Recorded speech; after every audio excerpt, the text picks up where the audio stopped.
Ma'am to introduce our esteemed guest. Thank you, Shivangani.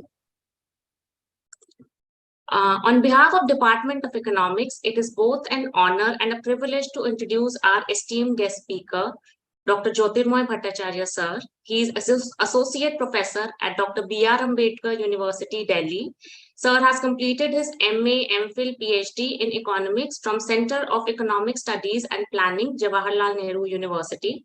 Sir is a renowned expert in macroeconomics and international economics. He has published numerous articles and working papers in reputed journals and publication houses, and his academic contribution have had a significant impact in the field of economics.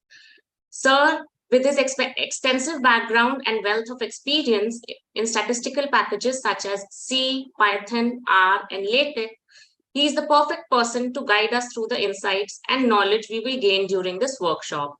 In addition to his professional achievements, Sir has a gift for simplifying complex concepts and making them accessible to all. And as a student, I have witnessed this all. We are honored to have him here to share his expertise with us today. So I would like to formally introduce Sir Jyotsna ma'am. Please welcome, sir.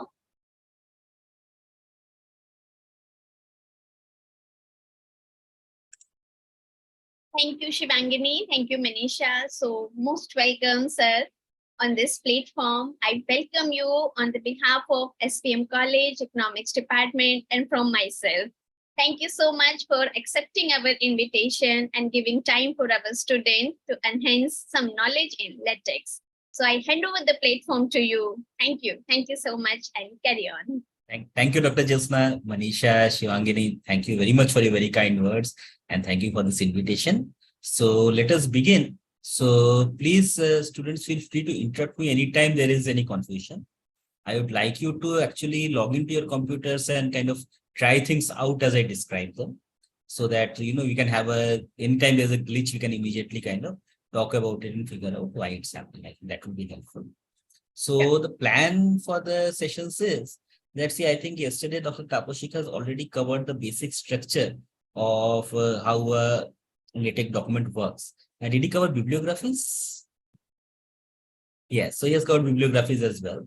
So yes. In that case, what I'm going to do is I'm going to talk about packages, because a lot of the functionality that we want in LaTeX comes from packages. And I would like to talk about some of the packages that I have found useful, and maybe you will also find useful in the economics work. And at the outset, I will say that I cannot remember any syntax, right? So I keep forgetting all the syntax. So I will, in front of you, I will open Google, I will open the documentation, and together we will read and work through it, right? So let us open a overleaf document and see what we have. So let me share my screen. So one query before you start, the students would be writing it in the chat box. Will you be dealing it with the chat box, or it will take at the end of the session? No, what I'm saying is that students can write in the chat box. Sometimes chat box is also missed. So student can unmute themselves and ask, because I think there are not too many people today. So they can unmute. If there are questions from, say, streaming and so on, someone is there, then you can put it in the chat box. But sometimes in the middle of the lecture, I might miss the chat box, so you can unmute and ask. Okay. So this is what we have here. Is the basic kind of document template that I get from this overleaf. So let me write out some basic text and then let's see what happens.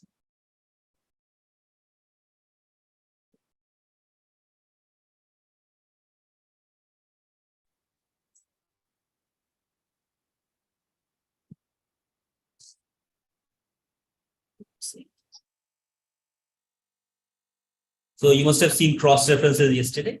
So let me add a cross reference.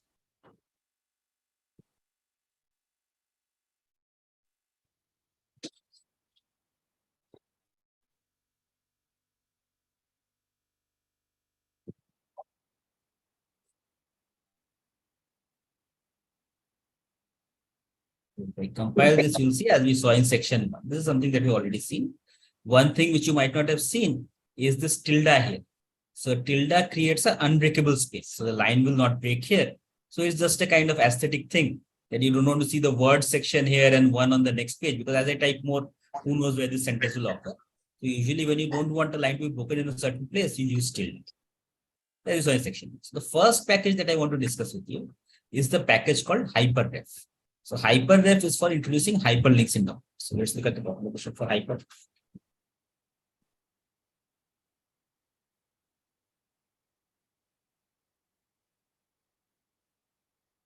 So Overleaf itself has very nice documentation, but the authentic source or the ultimate source is the CTAG, Comprehensive Tech Archive Network, where I hope you can see my browser window. CTAN is the Comprehensive Text Archive Network, where all the LaTeX packages are actually available. And each of these package pages would have the manual. So let's look at the manual for hyperref. So to use any package, we introduce use package. So Overleaf has introduced already one package for us, graphics, which you must have seen yesterday for including images. So today we are using this package, hyperref.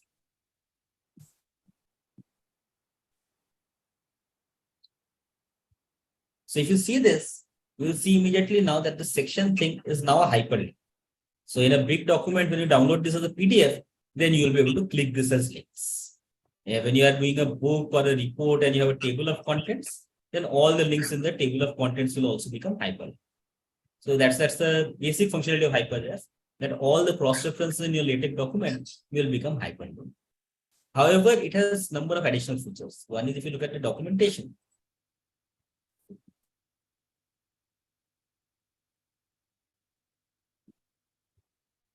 So one is this package has many options. So when you're loading a package, often packages will give you many kinds of options that you can use. And one option which I always find useful, if you look at the document here, you will see that this comes with a box. So I hope you can see this. Let's see if I can download this. But I think you can see that.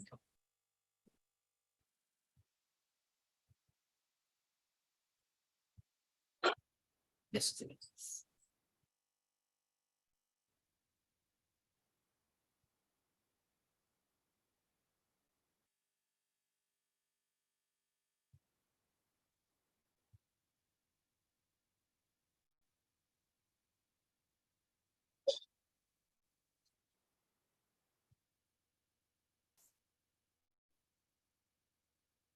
So you can see it's a weird looking box which has been put here and which doesn't really look nice. So what I really want to do is I want to get rid of this box. So one of the options you could do to hyperref is to say color links.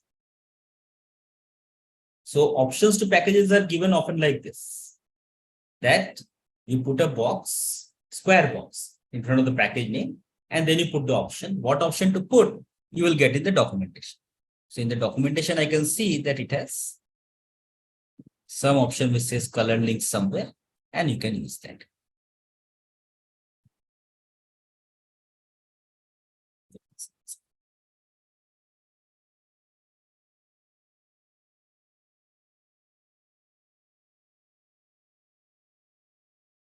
So these are all the options. So color links, colors the links instead of putting a box. And you can see here that you can specify all kinds of colors also. So you can say a link color, anchor color, citation color. So nowadays, a lot of working paper, they will put citations in a slightly different color than ordinary links and so on. So you can do all of that. So for example, I could say color links and then I can specify a link color.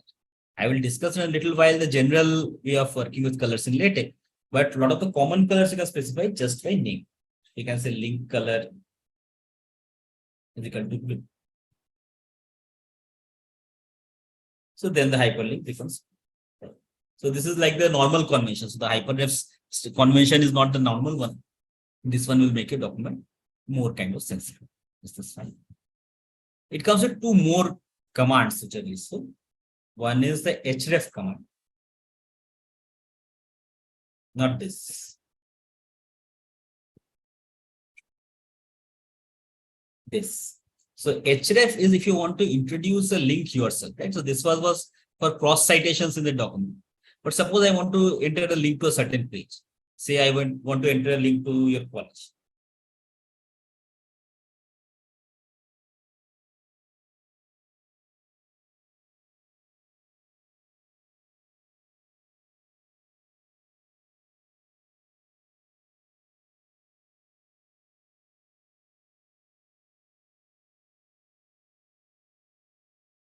This is another Shyam Prasad Mukherjee College. Please excuse me. I'm just taking it as an example. So there are two ways I could do this. Okay. So you could say in, and you can use the URL command. URL command, you put just the URL, and the URL itself appears on your document. You can see this here. So the whole link comes. But usually we don't want that. So if you want to give an exact hyperlink, then you can use the URL command. But often we want it to have a kind of text with it. So say you want to say in my college. Okay. So you can say in my college. href, URL, and text. So my college should come as the link. So you say in href.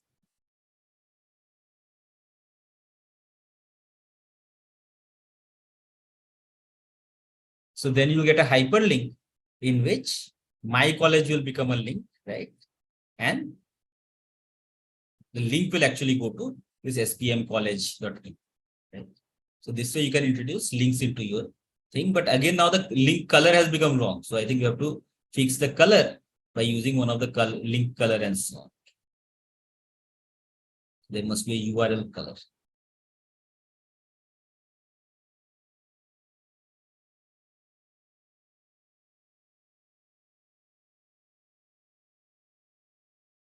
Yeah, the URL color. So I think there must be a way to change all colors. So instead of doing the colors one by one, usually you would like all colors, all links to include.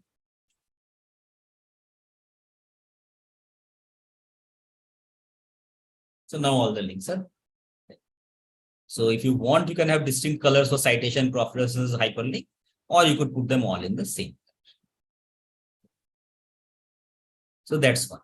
That's the first package I want to talk to you about, which is hyperref. So the package we have used is hyperref, and the useful kind of options we have is color links to make sure that by default the hyperref does not draw boxes, and all colors or URL color or site color to control how the colors go. But let's talk a little bit more about colors. So the next package I want to talk about is Xcolor.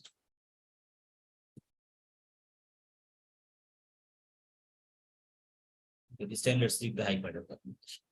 So when you use Xcolor, then some colors you get as a name. So red, green, blue, cyan, magenta, etc., you can get. So say for whatever reason I want my links to be violet, so I can just say violet.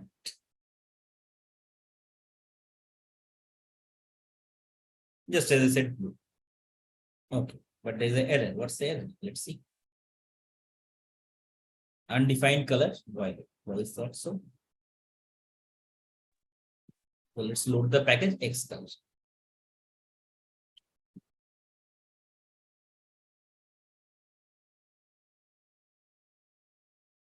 So Xcolor gives me violet. So now that I have Xcolor, I can write things in different colors. So let's see what colors I have. So I have these colors, which are named colors. There are additional packages which give me more named colors. But in a point, so then you start getting into, like DVIPS names and X11 names. So basically various computer system which named colors, the color names have come from there, but it gets kind of crazy beyond the point. So what we would like to do is to give colors in terms of the primary colors. So what you're going to do is, how do you specify colors in terms of primaries, creating your own colors. So now you can define colors, right? Red, green, black, CMYK, and so on. So these are all integers. So you can see here, two formats are given. Either you can give fractions of red, green, blue, or you can define as numbers between 0 and 255. So 0 and 255 is special because 255 is the maximum number you can define in a number of bits. So you can define colors like this. And there are other ways of defining colors, like green, 10, orange means 10% green, 90% orange. But what we usually do is, on the web, you can find many color pickers. So you just go to any color picker.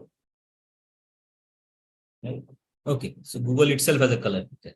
So say I want a brownish color, so I will pick the color here. So I want this color, okay. So now I can see here the RGB or the CMYK values.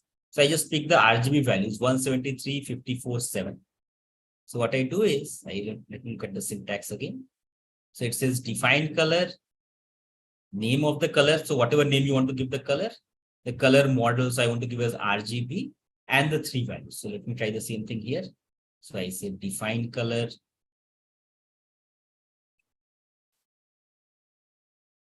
Let's call it my brown. It is in the RGB color space. And what were the values I picked in the color? 173, 54, 7.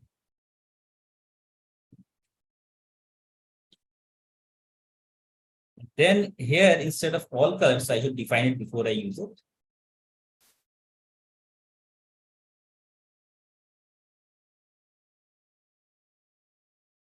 And I say my brown.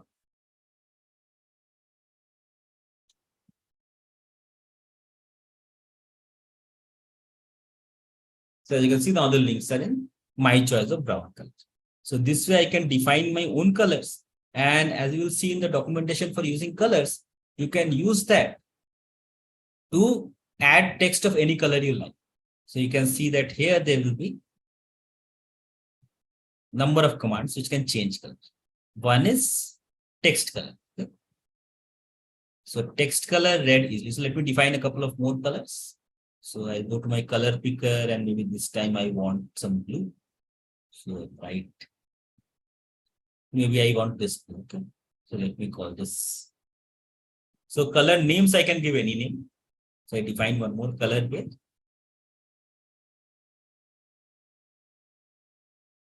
Or blue I'm already using for URL. So let me say this pink. Okay. Okay.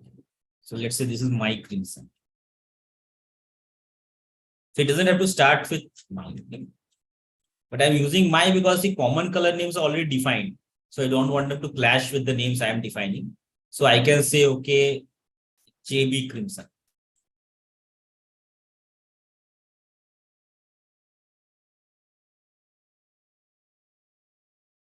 Now you can say this is a basic document. Suppose I want to write document in the crimson words. So I say text color, crimson, JB Crimson.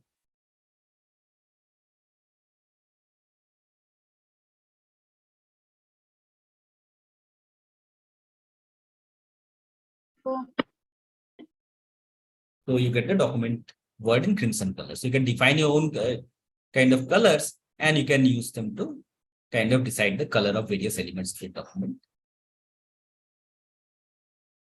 Color box will kind of put the color in the background. So say let's pick a light color. So very light, let's say light shade of yellow.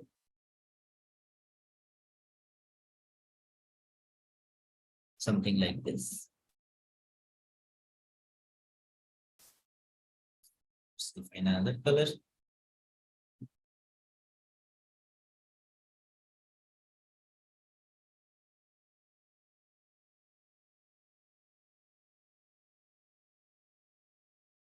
Now I can say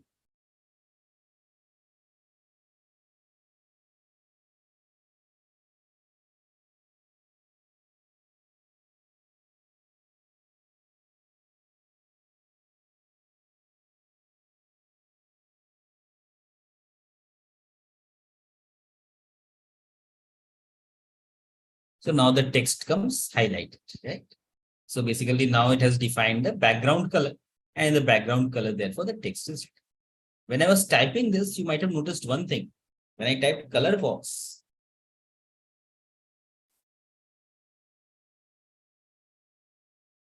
okay, automatically some of the commands which look like color box came up.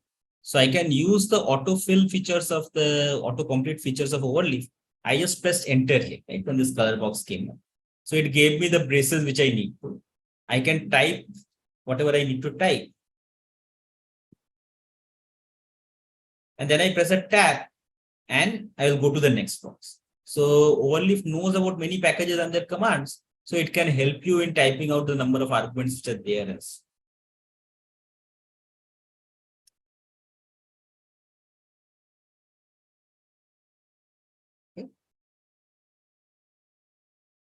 Okay, now a word of kind of question. Let's suppose I want to use this kind of background color, right? So I've seen how I can use it each time. I can say JB yellow, etc., etc. But now the problem is that if you do this, then you are kind of one is that it is work for you. It's repetitive each time you are typing something and so on. The second problem is that tomorrow, suppose let's take one philosophy is that there should be a distinction between the structure and the presentation of a book. So structure is about like when you say section introduction. So you are saying that this is a section, there's a name introduction, and how it is to be presented is determined somewhere else. How it is to be presented, it should be bold in this font, etc. Is defined in your document class, or you could define it using some package. But the definition of the visual presentation and the definition of what the meaning of a certain thing is kept separate. The reason being that that makes it easier to read, like all this text color, JB Crimson document is making my document noisy. It's hard to read. Secondly, it gives you the flexibility that tomorrow you think that, okay, it should be done slightly differently. Maybe instead of being with a background color, it should be in italics. Then you just need to change your design in one place and things will get changed everywhere. So let me show you how do I do this then. But suppose I have something new. If I have a ready-made command, fine. But you can even define your own commands in LaTeX, and that's one of the big feature you have. So let us look at the documentation for it. So LaTeX, how do you do it?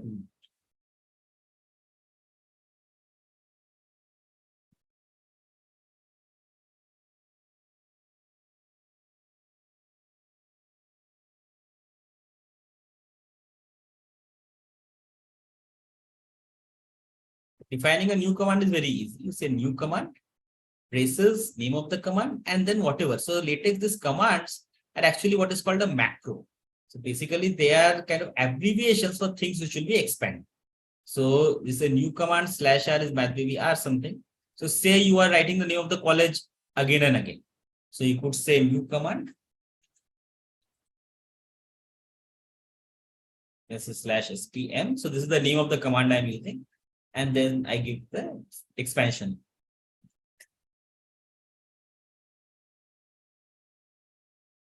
Now, every time I have to write something, you could say in my college and then you say /spm.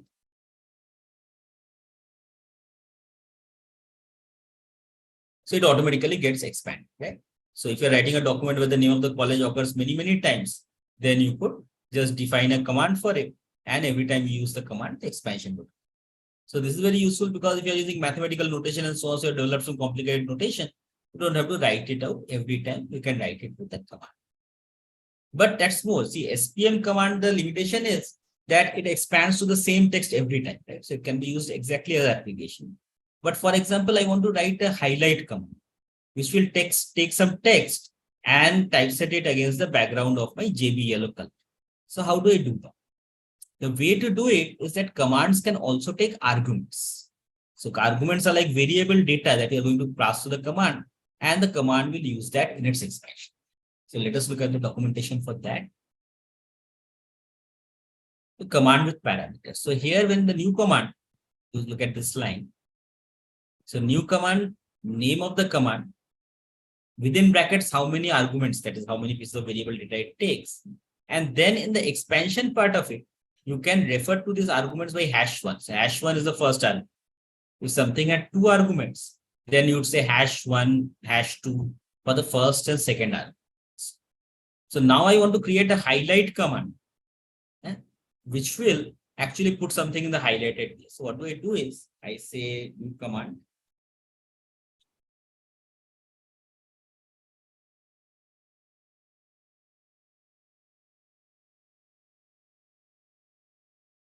Call it highlight. Now it takes one argument. As expansion text would be that it will be color box.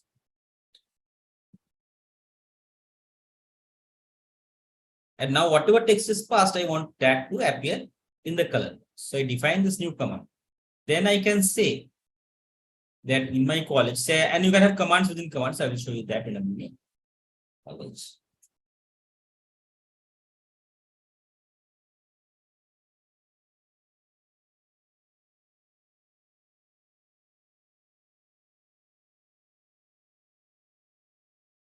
So you can see it says in my college, we study economics. So the highlight command actually expanded this. So when you say highlight economics, so then it says automatically highlight what is the definition.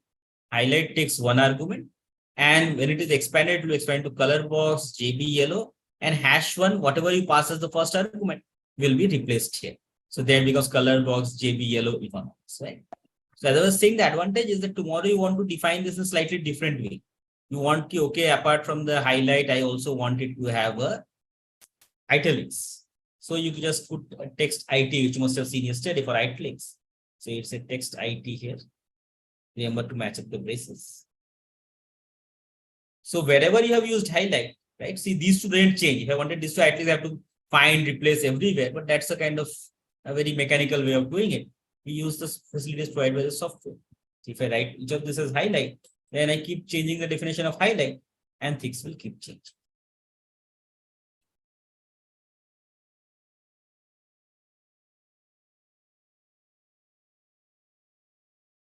So then each time now I change the definition of highlight, things will change. Okay, now the italics are not looking good. I take away the italics.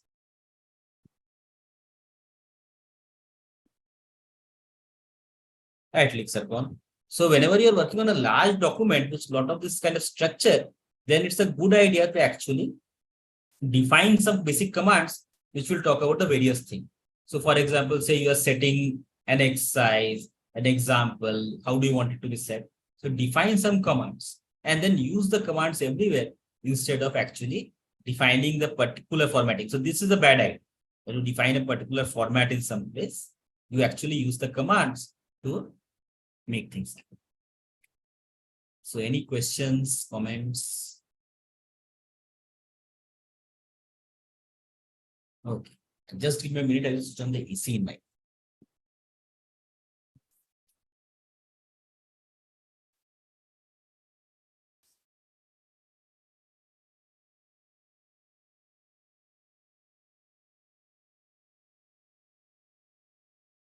Fine. Next thing I want to go to is a set of packages which is provided by the American Mathematical Society known as AMS Math, AMS Sim, and AMS Theorem. So these three packages are especially useful when you are writing mathematics in LaTeX because they provide a lot of kind of structures which are not available in basic. So let's look at them one by one.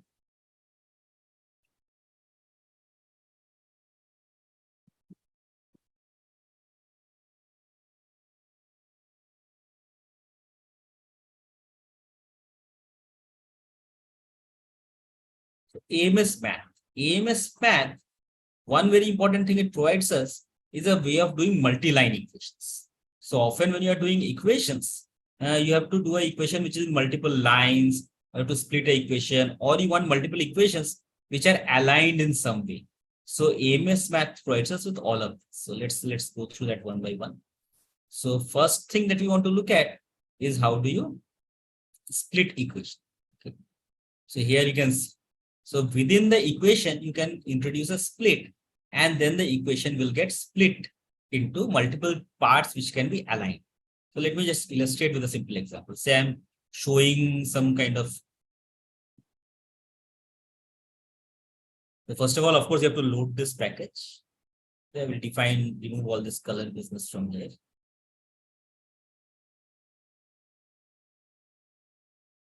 So let me load AMS Math.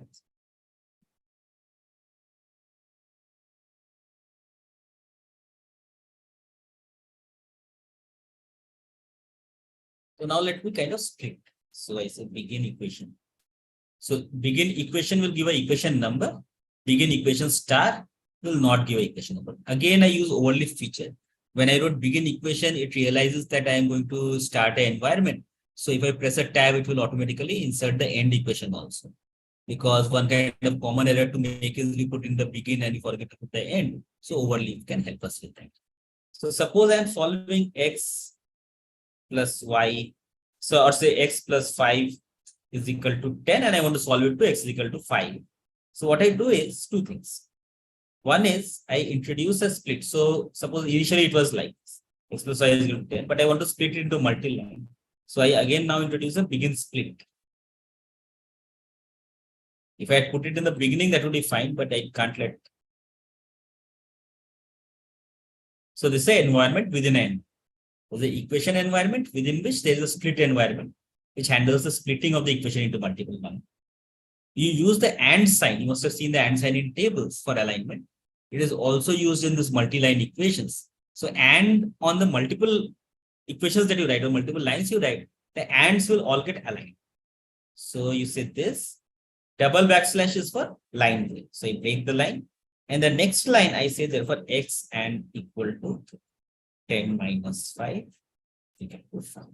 So when I compare this, I get this. So you can see that this single equation, this is a single equation which you can see is single because only one equation number here. Right? And in that one equation number, what you have seen is that the equation has been split into multiple lines and the and positions on each line have been aligned to equal each other. So I put the and in front of the equal to sign. So the equal to signs has been aligned. So whenever we are doing even slightly complex things, we often need to write aligned equations like this. So split is one way to align a single equation. If you have multiple equations that you want to align, then you can use the align environment. So then you don't need the equation environment. Use just the align environment. Looks like this.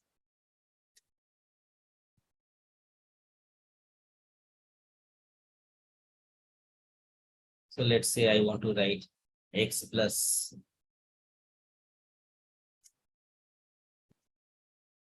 again, and this for the position where the alignment will happen. And I say, well, let's make something complicated here, right?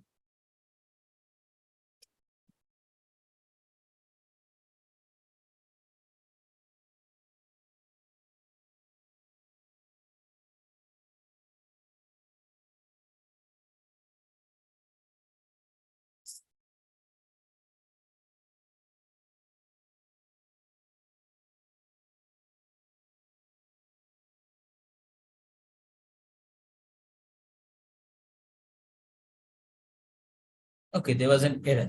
It's saying run away argument. So who has run away? Can you see? What has run away is that square root. I forgot the closing braces. So that has run away.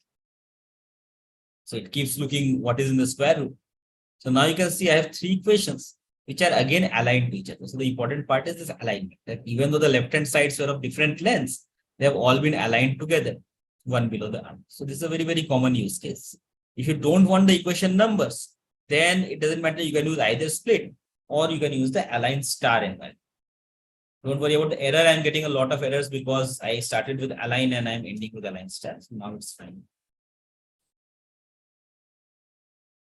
So now the equation numbers are gone. So AMS math package allows you can see split, gather, various kinds of facilities for writing multi-line equations and align them. So you can read about all of that here, but main thing is to write equations which can span more than one line. So all the examples are in the AMS math document.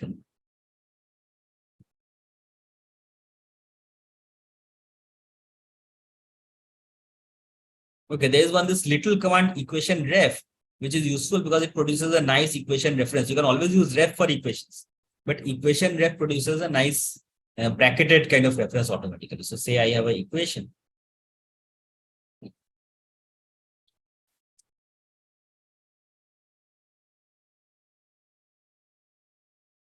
I put a label on this equation. It is just my habit that I write the labels with the type of the thing first. So say supply equals supply demand. And say it's just some old equation.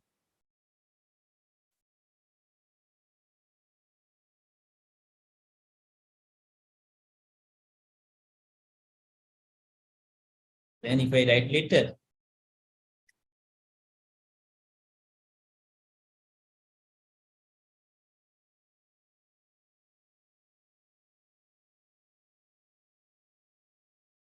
then the equation comes in brackets. It's a very small thing, but saves you a little bit of typing. So you can use equidef. Again, see that I remember to use the tilde. So this little habits that you pick up. If you use the tilde, then never you'll have a line break between equation and the equation number. That will be unbreakable space. So EQRF is a very little but useful thing. Matrices.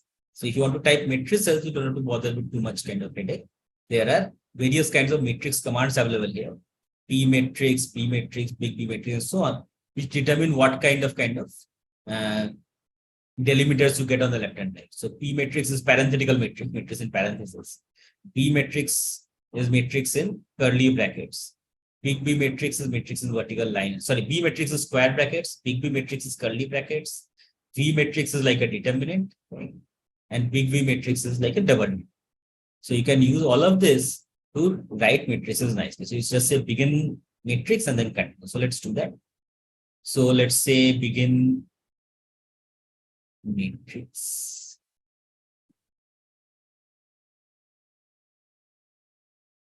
And again, we use AND for alignment. And this matrix things has to be inside of an equation. It can't be outside an equation.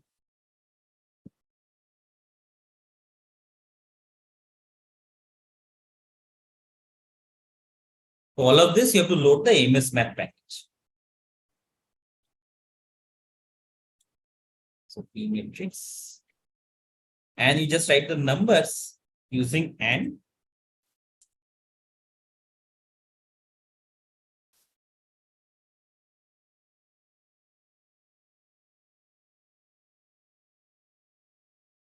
So you get an ordinary matrix. So you can combine various things. So P matrix just is one chunk of the equation. So suppose I want to write A is equal to this matrix. So I can write A is equal to, then I can put the P matrix. Just like everywhere else in LaTeX, where you put enter, where you break the line doesn't matter. Line breaking is followed by LaTex own logic. So it will produce this kind of thing. So instead of B matrix, if I had used P matrix, then I have to put a matrix under parenthesis.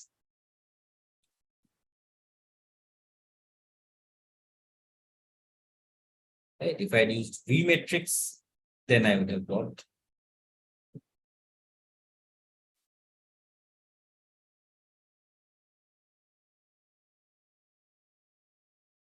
so like this. So the matrix typesetting commands, you can see you can use dots and so on in the gaps in the matrix. And there is a small matrix command. So which is used in a running text. Okay. It will fit in lines. So say I say, so I have some running text and I'm not doing a displayed equation. I want a running text equation. So let's say I want to write a vector. So let us add a vector. So I use dollar inline equation. Then I say begin. And let's do it to let's look at the calculation.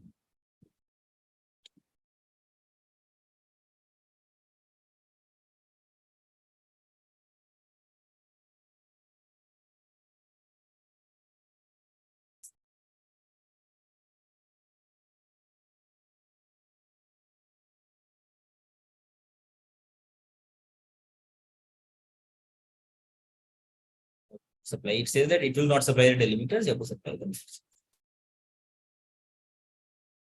It will write a small matrix, which is in a smaller font and so on, so it can fit within the line. Okay, one more interesting point, which is very useful in typesetting small numeric matrices like, see this minus sign are causing things to get out of alignment. It's not looking particularly neat. So I want the positive ones also to have enough space as the minus ones are there. So in LaTeX math mode, it doesn't have anything to do with AMS math or matrices. There's a command called phantom, which will typeset enough of a space for some symbol or some whatever content, but it will not actually typeset the content. What I do is I put a phantom -1 in front of these ones. Sorry, phantom minus. It will just keep space for the minus, but not actually typeset the minus.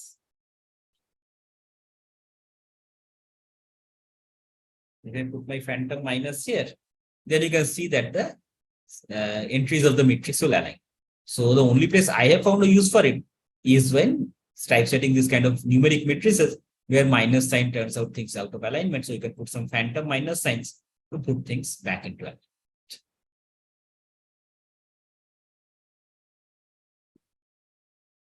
Okay, these are also very useful. thin space, medium space, thick space, quad, Q quad, and so on. These are very interesting because, LaTeX has a very good algorithm for typesetting and kind of arranging the layout of mathematics. But sometimes it is not perfect. Sometimes the space it chooses is too much or too little, or you want to manually introduce a space. So then in that case, the spacing command, so thin space and so on are already there. But now it gives a nice shorthand, backslash, comma, colon, semicolon. So one place where you need really thin spaces is when you are typesetting integrals. So suppose I typeset this integral.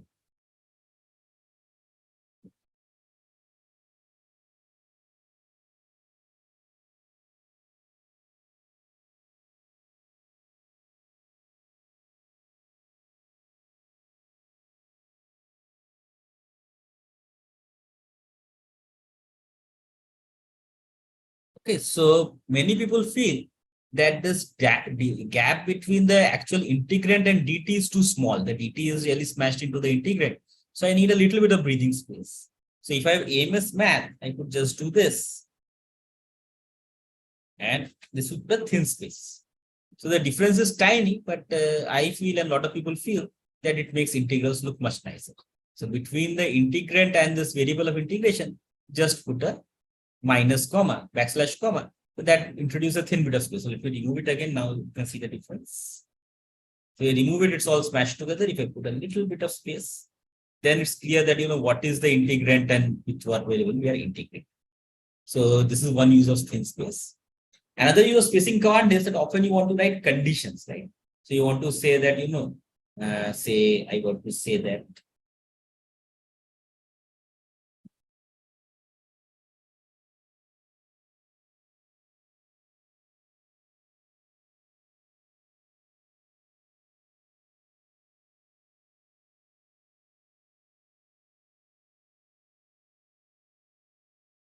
and I want to say for alt. Okay. Suppose I just write for alt.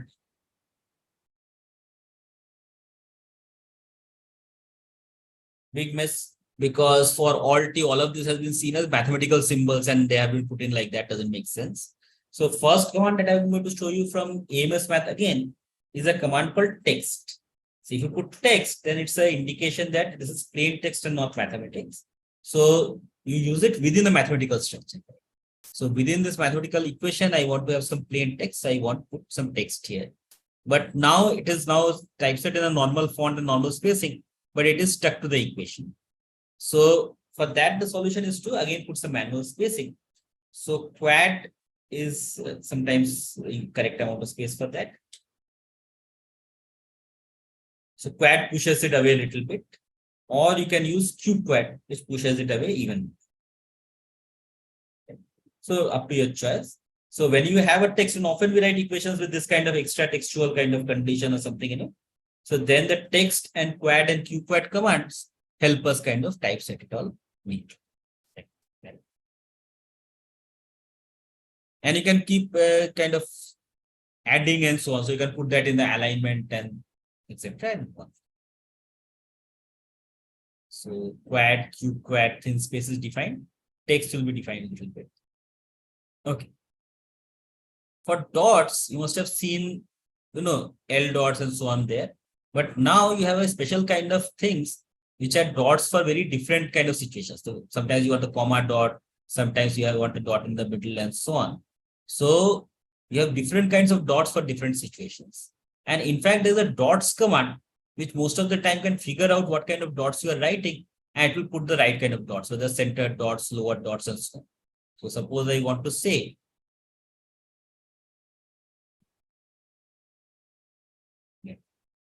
one plus two plus, I just said dots. So no L dots, no C dots.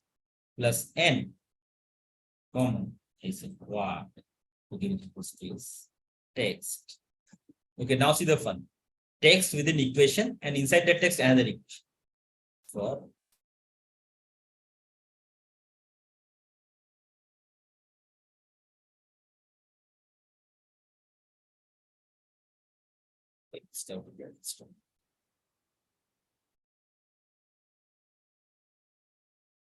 okay, so now you see I use dots command in both places. I use dots here and I use dots here. So here the dots is a centered dots because it correctly figures out that we are writing some binary operator. And here the dots becomes lower dots because it can figure out that I'm writing a comma separated list, right? So say 1, comma, just to make it. So dots is a command provided by AMS math, which can actually put in the right command of right kind of dots wherever they are needed. So you don't have to remember the L dot, C dot, etc. Many more things, boxed equations, over arrow, under arrow, frac, defrac and defrac. Very important. So basically, again, you might have seen fraction in Tapashik's class yesterday, which is using over, but frac is much nicer. So using frac, you can say frac, numerator, denominator. Okay. And defrac are different ways of typesetting the same kind of fractions. So frac is a way of writing a fraction like this. So I can say frac.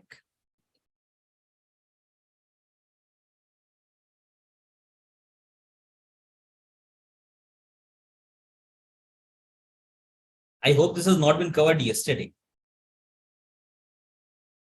No? No, sir. No. Okay, cool. Oh, no. Okay, so frac is for a fraction. So frac, first argument is a numerator, second argument is a denominator.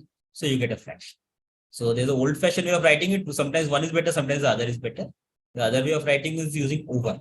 Want to write fractions, you can say 1 over n plus 1. That will also work. Right? And sometimes you write frac. So which you want to do is up to your taste. I find the frac one neater because it correctly encapsulates what is the numerator and what is the denominator. Binom, denom, denom again is for writing binomial coefficients. So it can write the binomial coefficient nicely. So you say binom nk, and it will create this. Let's write the binomial for it.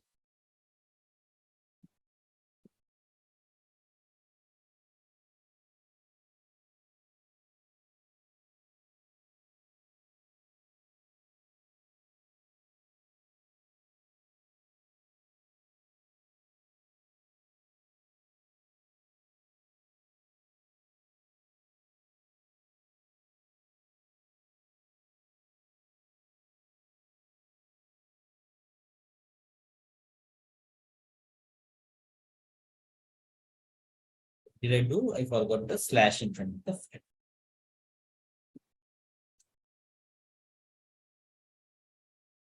So it gives you a nice way to write binomial coefficients, right? And so you can write various kinds of things. So you can write this equals to. So the arguments don't have to be simple things, they can themselves be complex expressions. So I can say.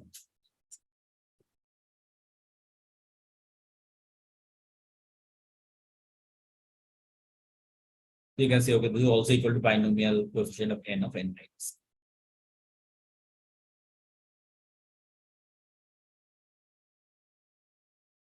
Okay, delimiter. So sometimes say I'm writing this fraction. Say I write 1 by n minus. Now if I put brackets around it, so I say I want to write x is equal to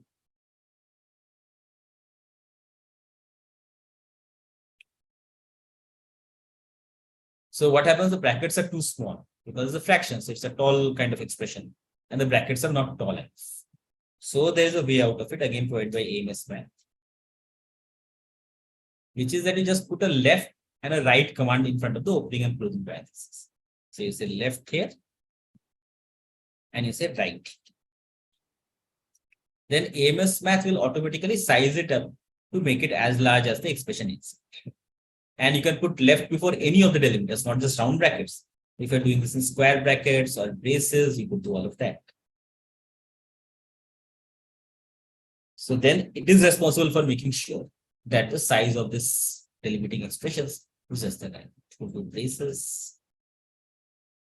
Remember that braces by themselves have a meaning for LaTeX. So to actually get braces, you have to write backslash braces. You could do things like that. So it gives you things of the right size.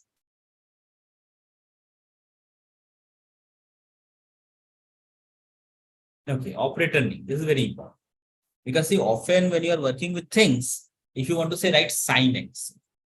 So if I write x is equal to sine y, let's say log y. So there's an error.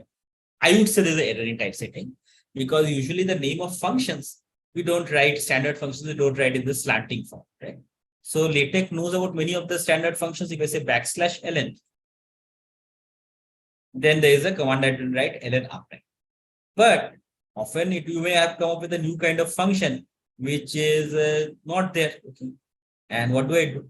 So there is something called a declare math operator. So that can allow you to declare your own math operator. So somewhere in the preamble of the document, preamble is the part before the begin document, you define the new math operator you see. So you say declare math operator. Like I use the expectation or say very common example in the economics, covariance. If it is not defined, you can define it yourself. You say declare math operator. So you have to give the name, just like you're doing new command, you have to give the name of the command. Then you say how it should be typed. So now if I say one, I want to write the covariance between X and Y. If I did not have this declared math operator, then I would have written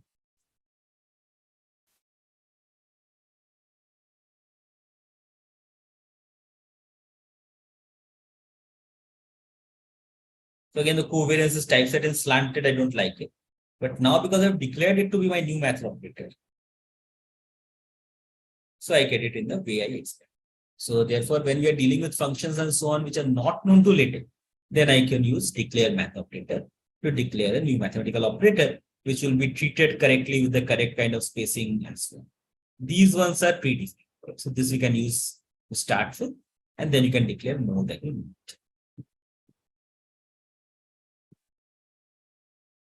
And this can be any text, so need not be just plain text. So say one thing that I often need when I'm doing something with probability is mathematical expectations. So I say E, and I then define this as math PB is blackboard font.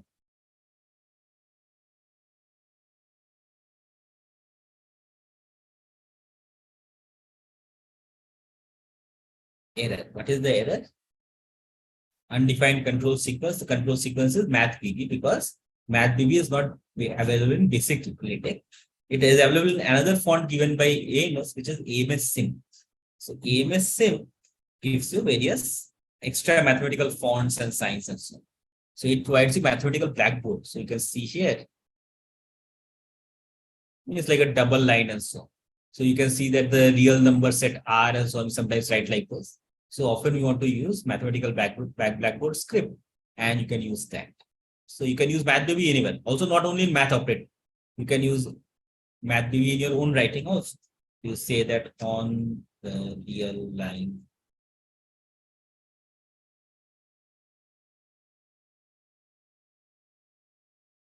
On the real line. So you can use blackboard fonts anywhere. On the topic of AMS Sim, not only provides you blackboard font, it provides you calligraphic font. Okay. And it provides you something known as a script font. So,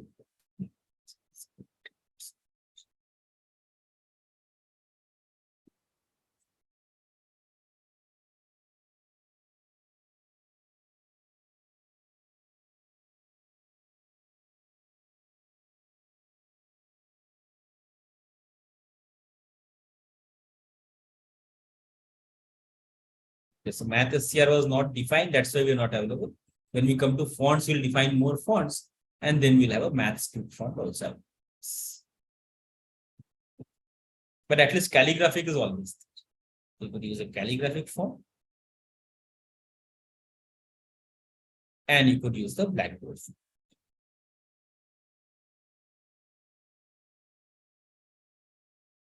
Text command we have already seen.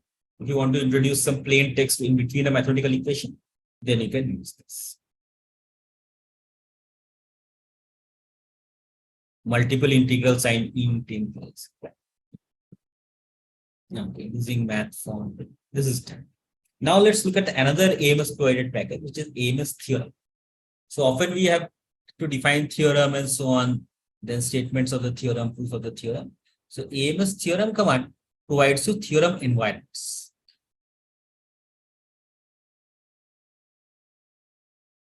So one is that you have to define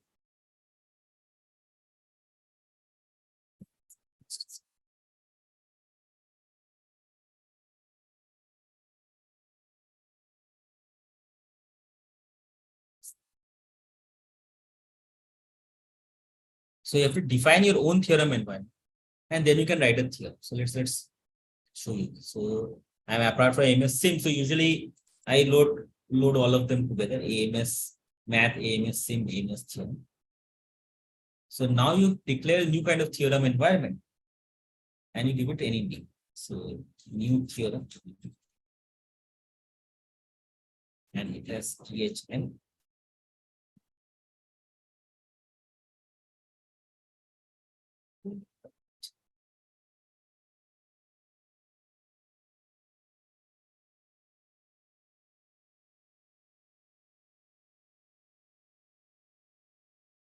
So the first one is the name that I will use in the code. Second one is the text that will appear. So now suppose I am stating a theorem. So now I can introduce begin THN. So that is the kind of name I have given for theorems in my document. And then I say the statement of the truth.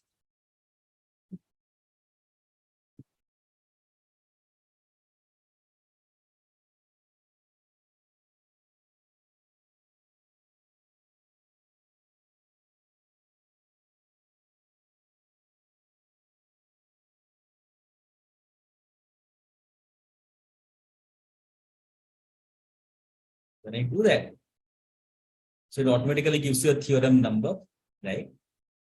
And and the body of the theorem is automatically italicized, spacing is right, and so on. So therefore, the theorem environment is very useful, and you can keep writing it as much as you like. The theorem environment is very useful when you're stating theorems. If you want to refer to the theorem later, you can put a label here also. So you can put a label.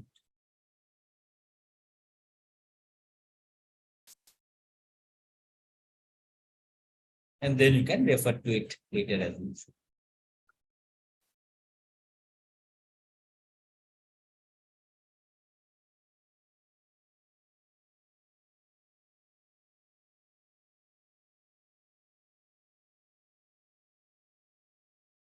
So this is for theorem statements. And you can have many such environments. So like you have one for theorem, you can have another for lemma.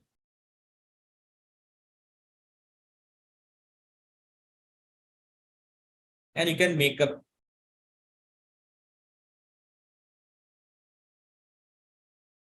this LM, THM is all your choice.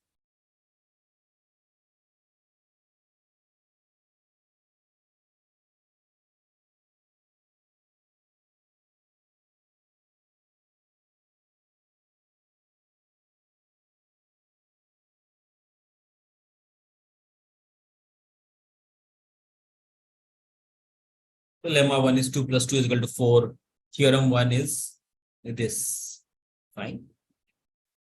It also comes AMS theorem package with a proof environment, which typesets proof nice. So let's see.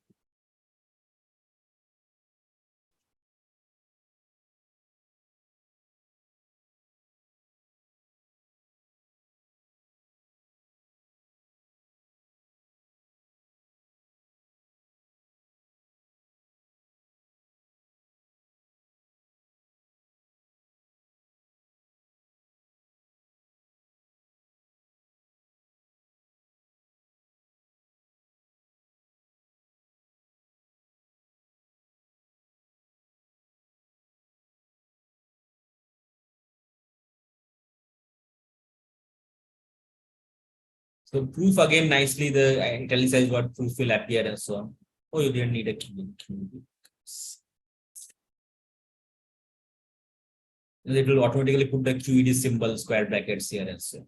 So using this makes it need to write theorems, and so they are typeset in the way that you have seen in the books. Couple of fancy features here. One is numbering. See, when we said theorem, problem was that it was different numbers for lemma and theorem. So lemma 1, theorem. So some books I have seen do that, but that will be very hard. It does lemma 1 comes before theorem 3 or after theorem 2 and so on. So you could give an additional argument which says that this numbering will be shared with some other element. So you can say that the lemma's numbering will be the same numbering sequence as the theorem number. So I put an extra argument here. minus. That's a different thing.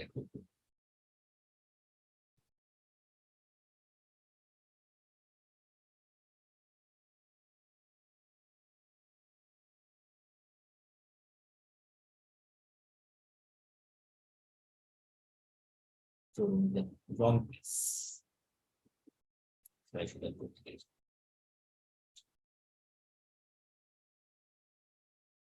With this, then the lemma and theorem should be numbered in a sequence. You put another lemma here.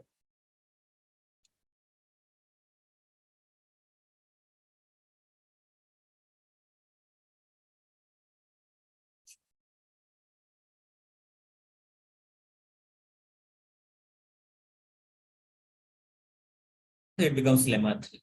So usually that's the way we want to follow, because we want them to number the sequence so people can easily find them.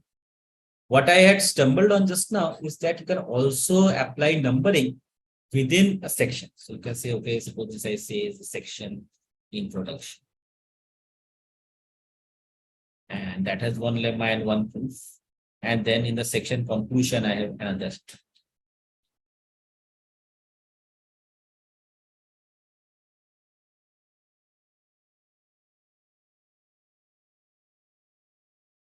So right now, introduction, conclusion, and the whole paper, the lemmas and theorems are numbered consecutively. But suppose I want them to be numbered by the section or by the chapter and so on. So I can put the thing in theorem that theorems have to be numbered by the section. And because lemma share the same numbering as a theorem, it will automatically inherit this. So now you have lemma 1.1 theorem 1.2. But again, in conclusion, the numbering starts from lemma 2.0.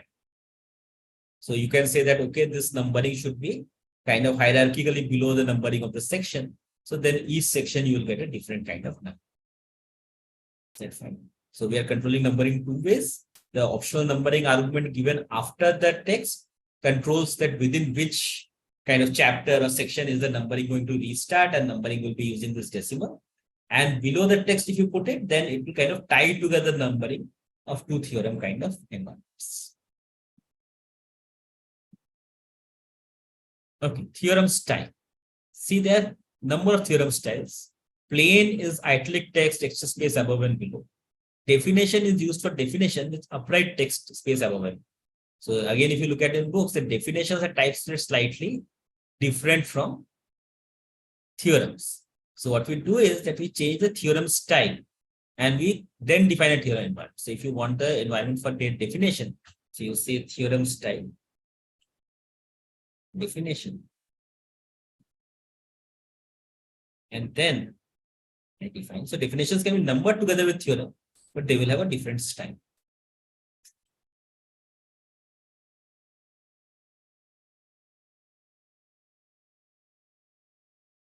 So I want them to be numbered to the theorem.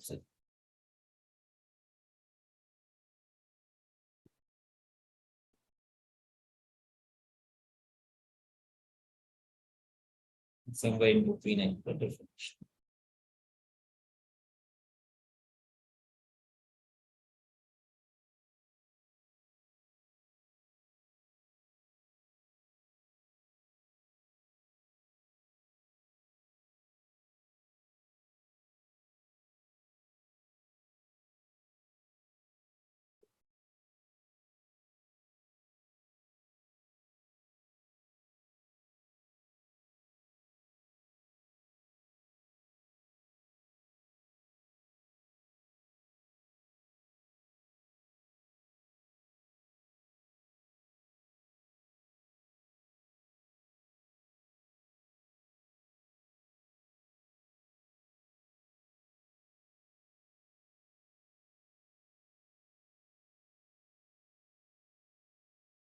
In doing this editing, I just ate up different document. No idea. Okay. So one very useful thing, I don't know that Taoshi covered it, is the percentage sign. Percentage sign is comment. So when you comment out something, LaTex ignores that line. So I did that theorem style. And when I run this, so I still have an error. So that line was not the error. So this is a kind of rough and ready way of finding errors, that you kind of comment out things and see what happens. So theorem style was not to blame. New theorem, definition, definition. Can anyone spot the error? Can't.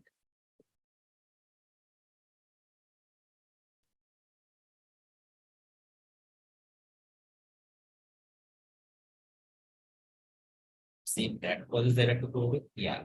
So def must have had a predefined meaning, and that was causing a problem. So I just make it defen. That should take care of this.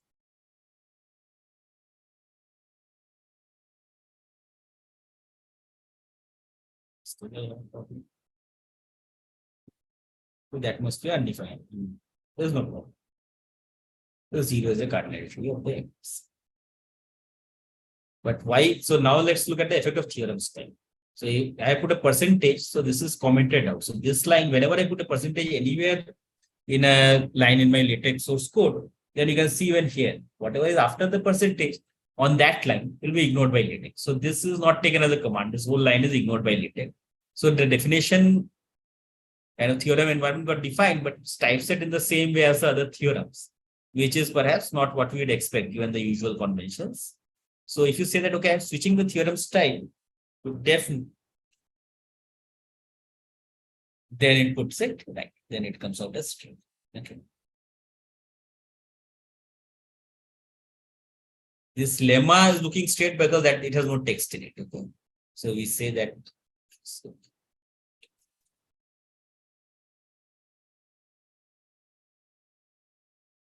the lemma is still typeset in items.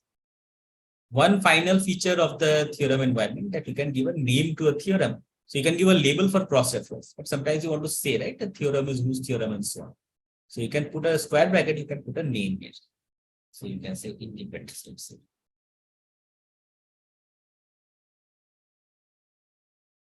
So then the name of the theorem will also get mentioned. So let's quickly go over the theorem environments. First of all, you have to load the AMS theorem package.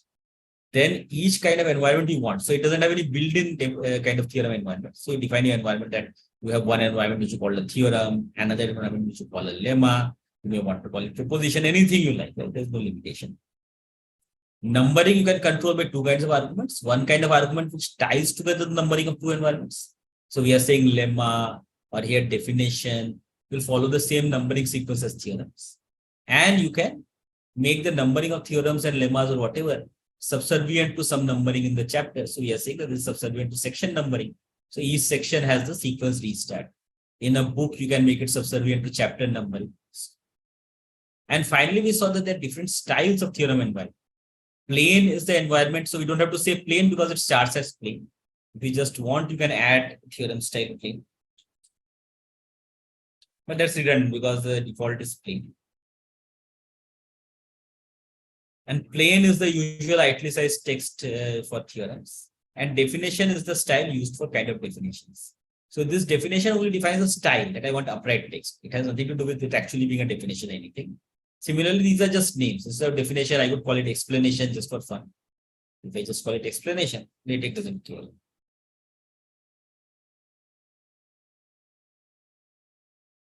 It's a because explanation 2.0. So none of this is predefined. You can choose whatever you like. So this is the AMS theorem. So any questions about this?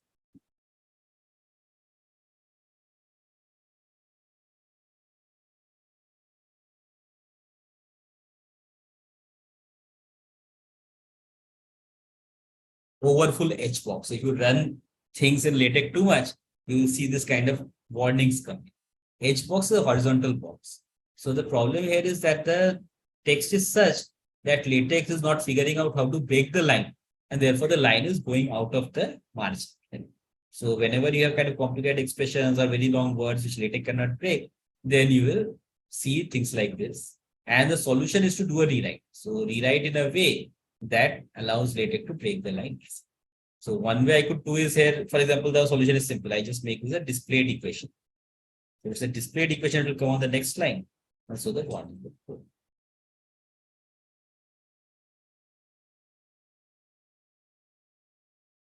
So now the overfull H box warning has gone away, and visually also perhaps it looks different.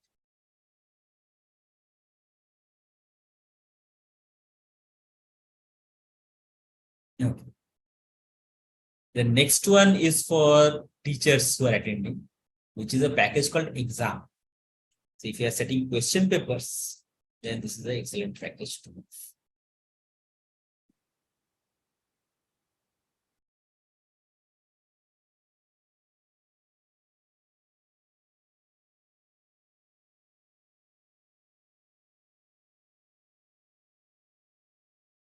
So here, if you are using the exam package, you have to change the document class from article to exam. And then what you could do, all the other commands and so on work. So theorem and so on will not need, so I'm removing.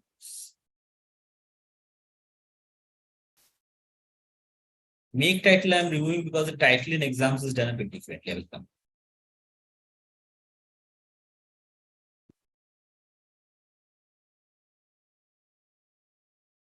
When you say exam, then you can say, when you say begin questions. So you can give some preliminary instructions and so on. Then when you come to the questions, you say begin questions, end questions. So questions. So question.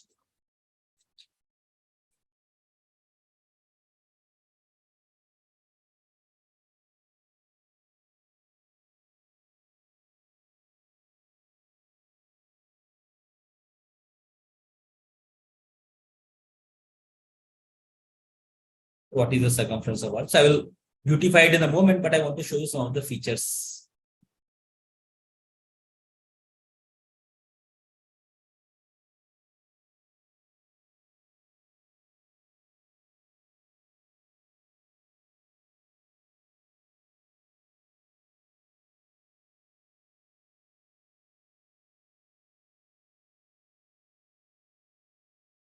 Question numbering. Sorry, I didn't say question. So automatic question numbering. More interestingly, you can have parts and subparts numbered very nicely.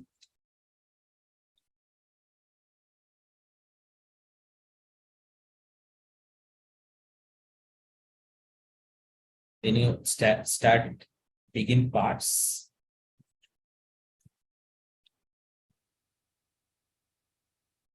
Then it's a part.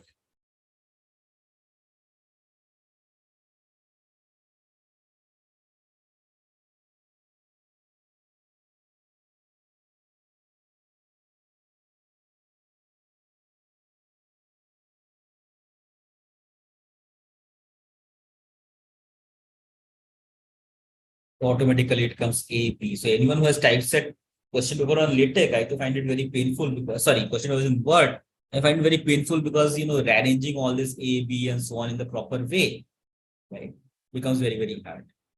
Question may not have any text, it may just be parts and subparts. That's the beginning parts.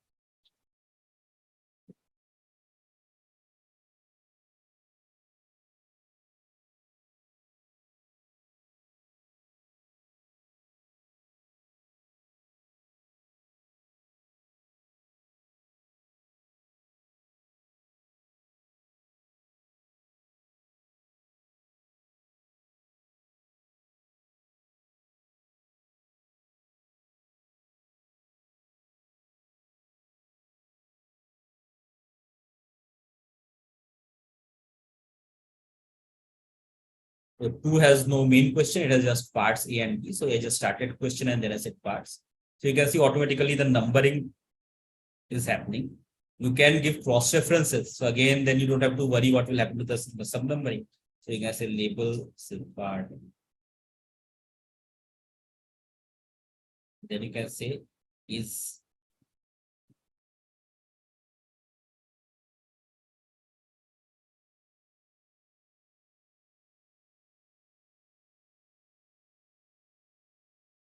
It automatically says that is your answer in part A rational. So numbering, cross-referencing, you get those feature in exam as well. You can put marks in front of questions. So maybe this is a 5-mark question. 5-mark question.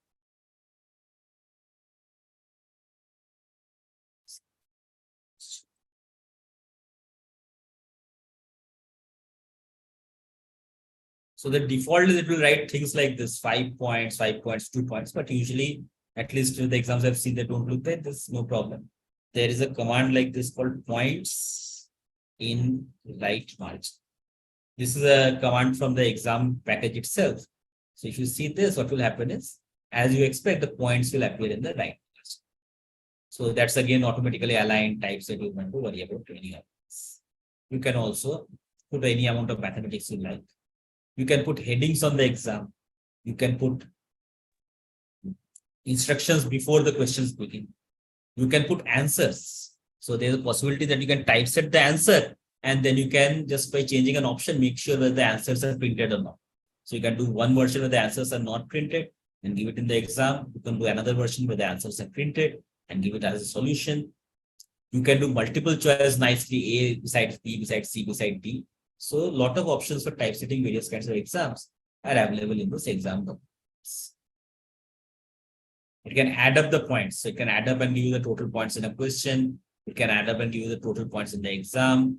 Multiple choice option, all of that is available for us. Blank spaces for options. And you can say, okay, blank spaces which can actually capture this much text.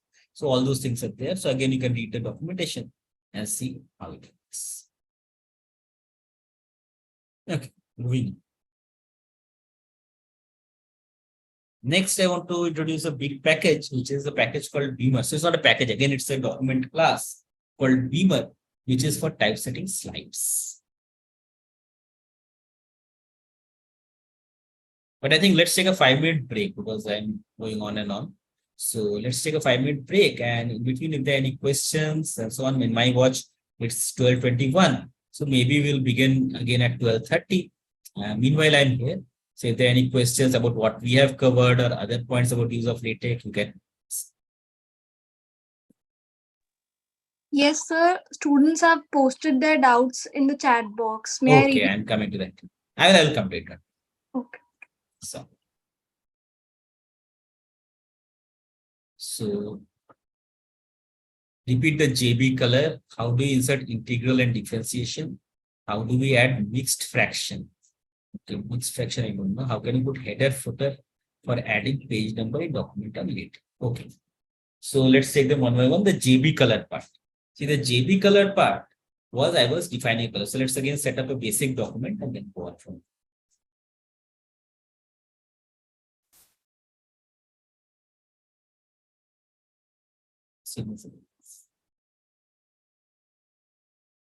So let's say document plus article.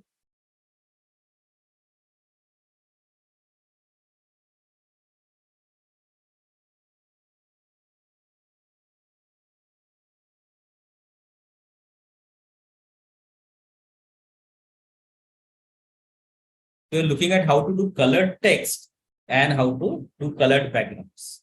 So all that is provided by the package Xcolor. Then Xcolor, as I said, provides you certain pre-named colors. So you could use all of those. So you could use the text color command. Text color, name of the color. So say I want red. So red is one of the colors which are already defined. Sit down.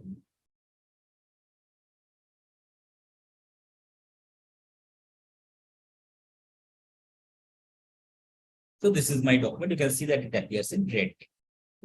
So text color is for setting the text of the color itself, and color box is setting the background.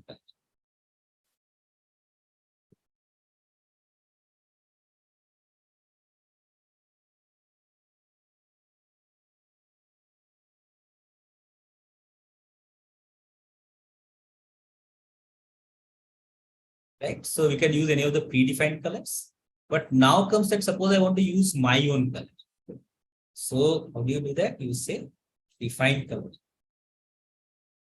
Then you have to give a name for the color. So it is a color name that you are making up. Right? So use a color name again, which will not clash with anything. So I was using just my kind of initials. So I said JB red.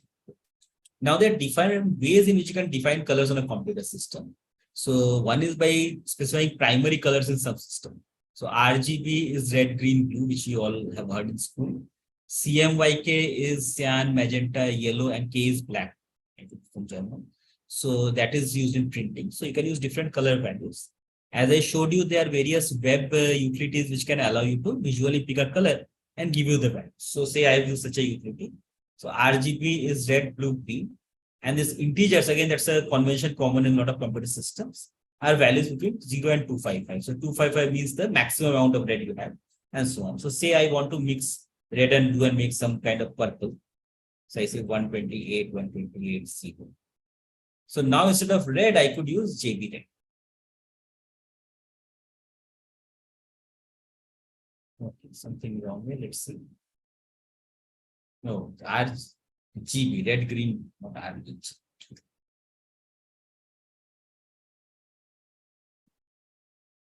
Okay, this looks like some really, really horrific kind of gray. Not liking this at all.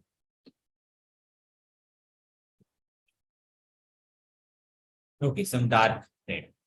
So that, as I said, the sensible thing to do is to use a color. So this is how you define your own colors, and you can use colors in various ways. So does that answer the color question?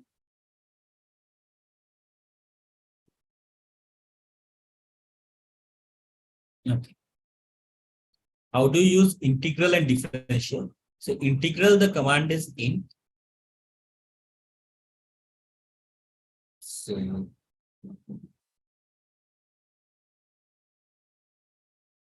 use int. And then whatever you want to integrate, as I said, thin spaces looks good.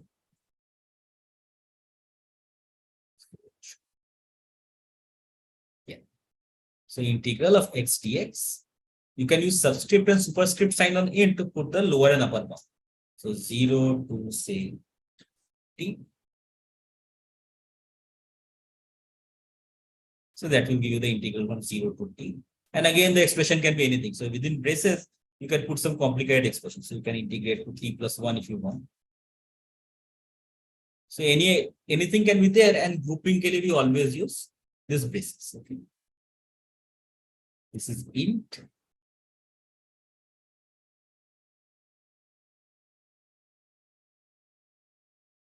Big int is AMS math, what I need. So for mathematical work, you'll often need AMS math.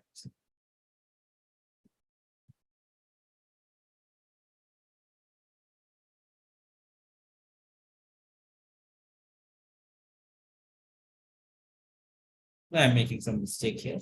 But anyway, the basic thing for integral is int. And for differentiation, normal derivative is set by using frac. So I can say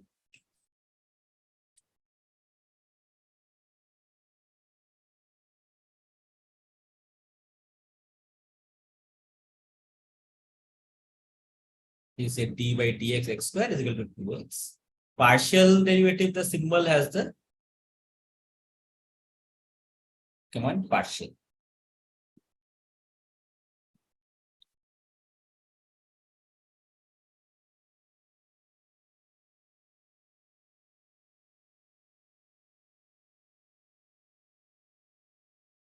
Partial, we'll use this. Again, you can use brackets and so on as required. You can always put say on this in bracket. Partial can be raised to power, so you want to have higher derivatives.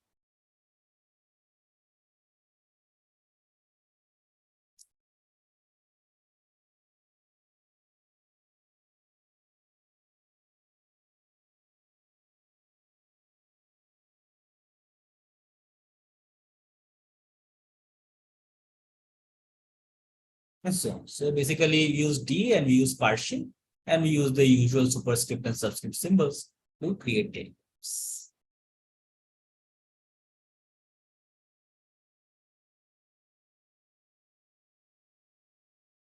Mixed fraction. Shivangini, can you explain what you mean by a mixed fraction? Shivangini here. Yes, sir. Sir, numbers like 2, 3 by 4, 5, 7 by 6. Oh, yes, you can use frac. But point is that, this will not be kind of very nice to look at, because 3 by 4 will be 3 below 4. So what you want is a slashed fraction. So there are packages which can produce those. I cannot recollect it right now. So basically, if I use frac, then the answer will not be what you really want. So you can say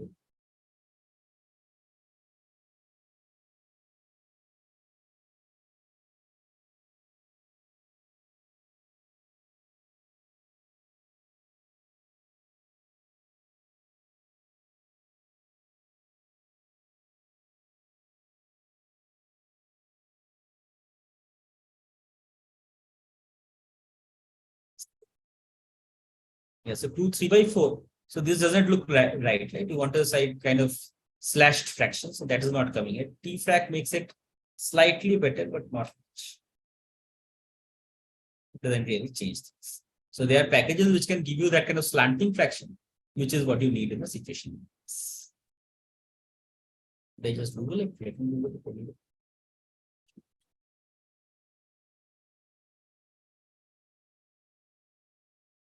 SFrac. Who gives us the package SFrac? So Google is our friend, right? In all these things. So now I know there's a function SFrac. So overleaf has the best documentation. Let's see. Give us something. Here.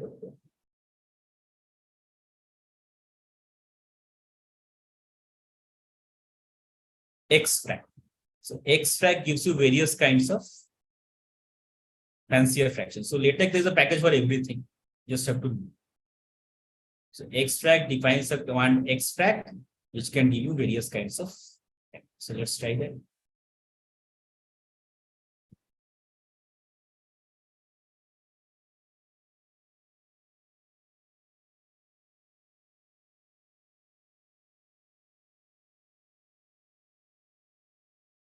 Yeah, so this is what we needed.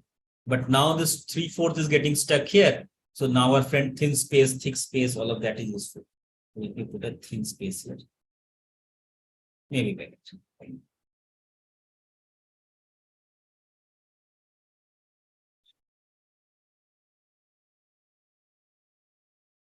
Okay, header footer.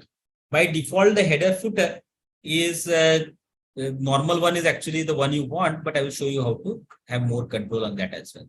So let's put a kind of lot of text here.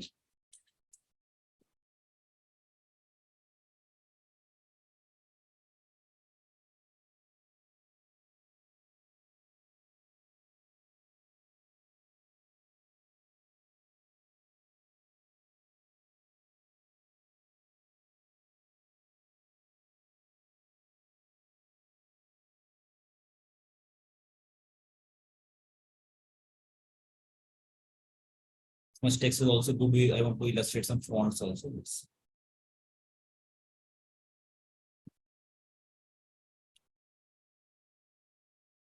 section.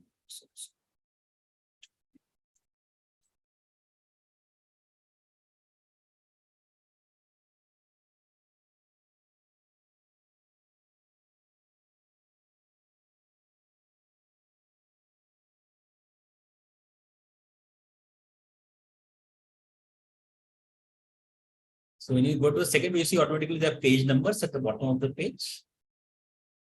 And in the article, there is no header. But if you are doing a book style, then you would have a header. So say I do this book. Instead of article, I use book.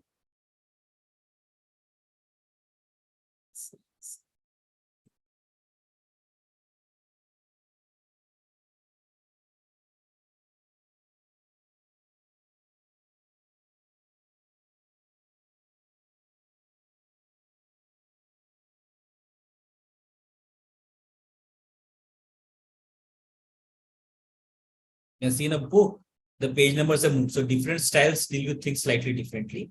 And now you have on the opposing pages, you have introduction written on page 4. So page 4, remember when you look at the book, it will be the page that was on the right hand side. So this header is on the right. And on page 3, the header is on the left, and which is the section methodology. So by default, it will give you the usual academic convention of things. But there is a way to control that if you want, right? One is that in the book, often see this kind of facing page, this kind of mirrored layout, that the left-hand side will have the page on the left and the right-hand side will page on the right and so on. That is good if you're actually printing it as a book as double-sided. But sometimes you want to do just single-sided printing. So then in the book, you can give the option one-sided. When you give one side, it will assume that this book is going to be printed one-sided. So then you'll not have this kind of mirror image thing. Then you get the same header each time, and it's all aligned in the same way on each page. So this flip-flopping between the pages will not happen. Apart from that, there is a package called fancy header.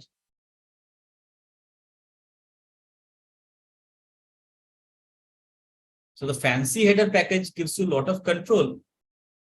on how do you want to set headers and footers. So you can define your own style. Say you don't like that this is on the left align, you want it exactly in the center and so on. So the fancy header package will have many commands for defining your own kinds of header and footer and how you want the header and footer to appear, where it appears and so on. Okay, so I'm leaving you to read it, but you can control all of this header, how far the header is, and what will happen in the middle, what will happen on odd page, what will happen on even page. So all that control is given to you if you really need it. But by default, it will do the sensible thing for academic purposes.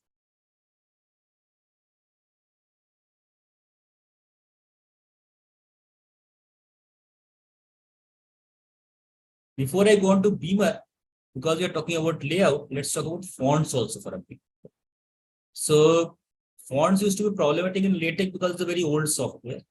But nowadays we have new versions of LaTeX which are used by default called ZLaTeX, XCLaTeX, and PDF LaTeX, which can use all your standard system fonts. And so if you want, you can use any of the font that's there on your system. But usually we don't do that because LaTeX often you are using for mathematical document, and we want the equation font and the text font and so on to kind of go well together. So there is kind of some of the fonts which are pre-packaged with LaTeX.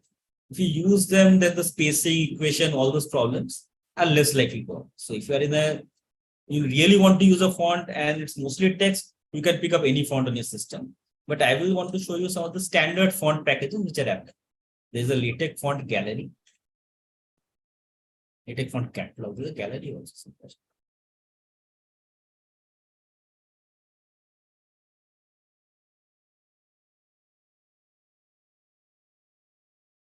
Font with math supports and so on. So there are many number of font packages which are available. So the best is to use one of these packages. This gives you how to do it. So see like Latin modern. So the default kind of font for this is the computer modern, which has been improved by Latin modern. Then there are different kind of thing like this. Tell you which ones I like. So Utopia like. So there are different packages. If you install the package, then everything will get organized like this. So let's look at this. So I just have to say use package Utopia.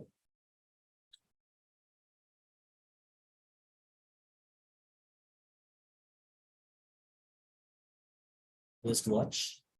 So now this gets changed, right? So there's a kind of more modern looking font.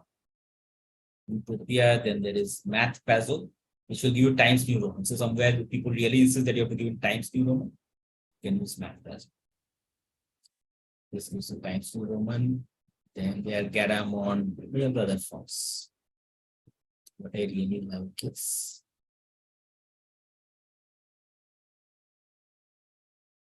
Bookman also, Palatine.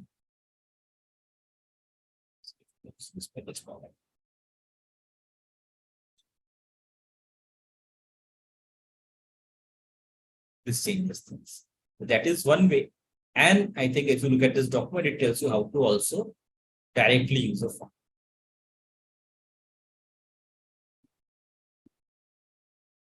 So there are various fonts given here in the gallery of overlays, and you can see them, how to use them and so on to specify how to use. Because the changing fonts is possible. Okay, so within bounds. Okay, now let's go to B.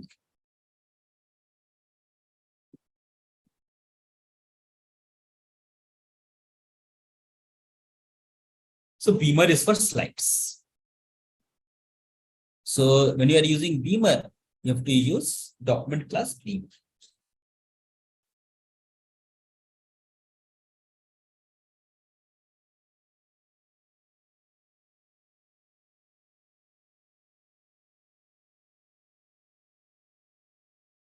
Now each slide is called a frame in the Beamer language. In Beamer solutions.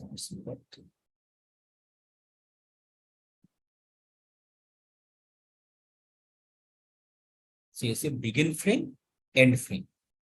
So title page will have the special title, text and so on. If you complete, let's look at normal frame. Then you see begin frame.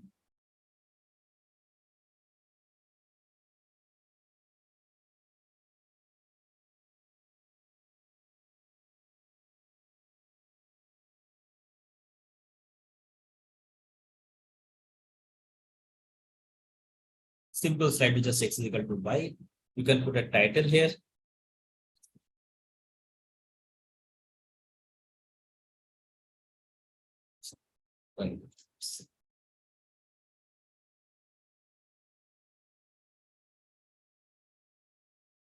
So you can get the title here, and the text here you can use itemized list, or you can use various things. So you can use itemize.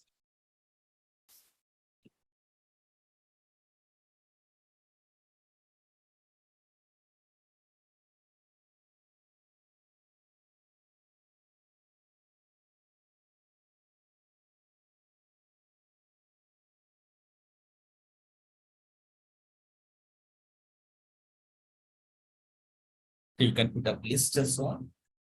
Now, how this list appears, what are the colors, how do we kind of customize them? I will come to you. So you can put any of the LaTeX kind of things in this. So after the list, I want to put.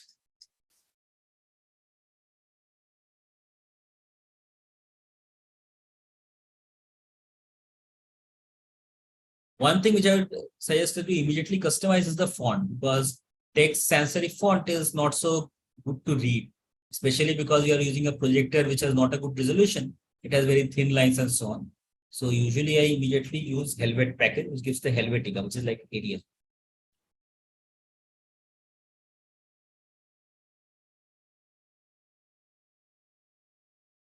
So this is slightly thicker lines.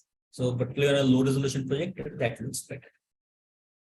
So beamer, begin document, begin frame, and then within the after begin frame, you can give the frame title of the frame, then the text of the frame, end frame. Next slide, again begin frame.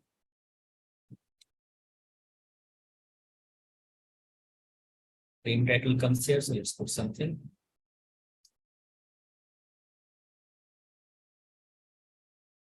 Now there's a kind of something called a block,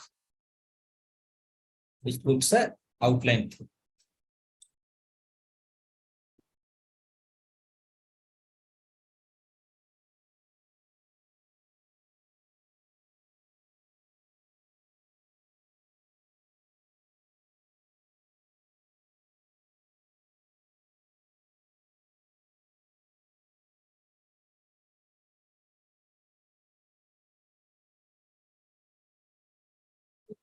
That will create for us a second slide. And block will give you a kind of header with the color and so on. And in some other Beamer themes, as I said, Beamer also you'll see many themes which allows you to change the appearance. So in other Beamer themes, it may get an outline box and so on. You can use block. There is a command defined called alert, which puts text in a highlighted color. Say alert computers. In the computers will become red. Again, which is the alert color will be chosen based on the theme. So this way we can create set of kind of slides with equations on them. Now, number of things. One is sometimes we want, by the way, the result will be a PDF. It's like all LaTeX documents. You have to present this as a PDF. One is sometimes when you are doing list, we want to kind of display things one by one. So you don't want the whole list to appear at once. You want the first thing to appear, then the second thing to appear. So that's called the overlay specification in Beamer's language. So if you look at the Beamer manual, you have to keep reading manuals if you want to use later. So you will see that there is somewhere called overlay.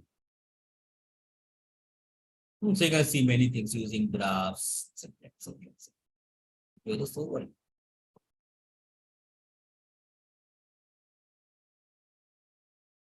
Overlays.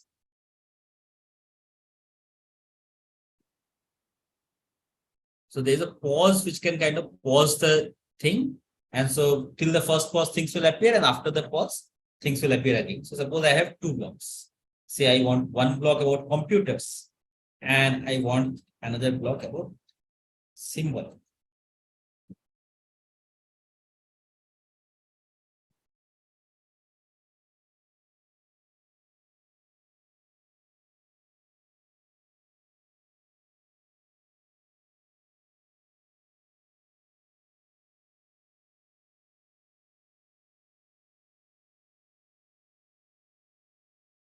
So this has two blocks, but maybe I don't want to show them together.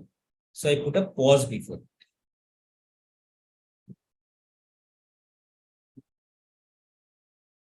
So the way it does this is it creates two slides. The first slide will have just the first block, and the second slide will have the second. So when you are going to it as a slideshow, first this slide will appear, which will have just the first thing, and then this slide will appear, which will have both the things.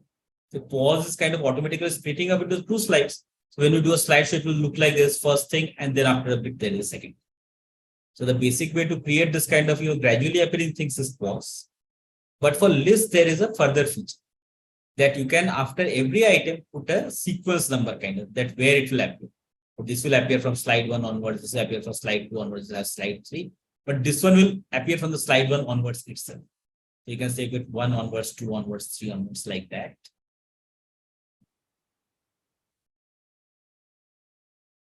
And I think that the itemize itself, you can do something. Just give me a second.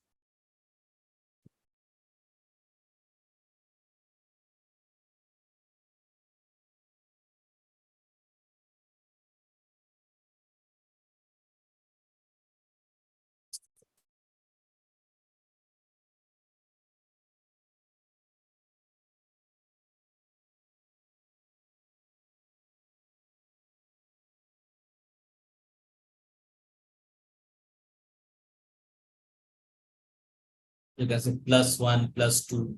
So after that,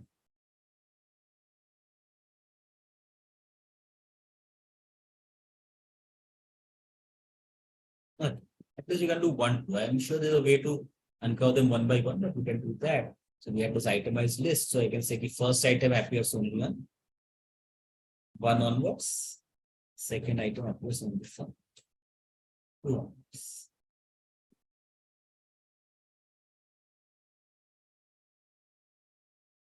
So this will again split this slide. So you'll get once with the first item, and then the second, which appears with the second item. So you can slowly uncover items one by one. The other thing I want to talk about is customization. One thing I saw is that manually you can override the fonts and so on. But Beamer comes with a set of themes built in. So you can look for Beamer theme gallery.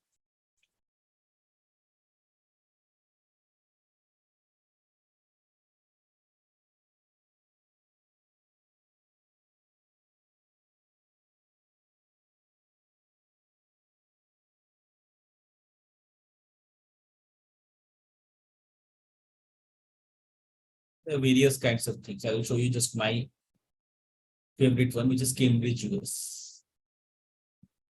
It's red and green.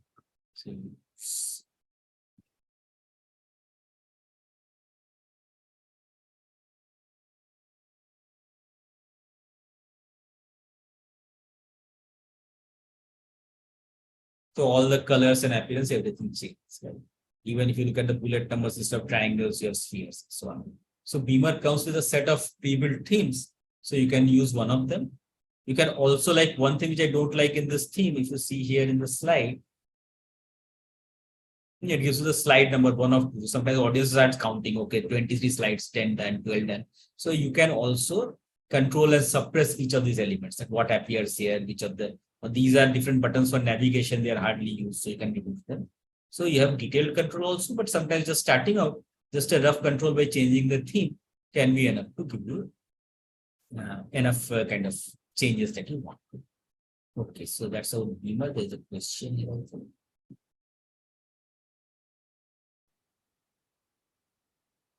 Okay, are there any unique utilities of LaTeX? Wait, I'm coming to that. But Beamer, are there any questions?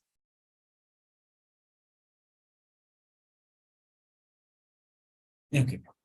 Neha, your question is LaTeX and R and Python are not really comparable because LaTeX is all about document preparation. So it is like a typesetting software. It's a substitute for Word. So it's a substitute for Word with better equations, cross-referencing, more control layout. R and Python are computational languages for calculating stuff. So they are not really trying to solve the same problem. They are very kind of different. Okay, the final package I want to talk about is a package called TICS. Okay, before I go to TICS, there's another little package, but which as economics students you may need, which is for typesetting gain. So gain.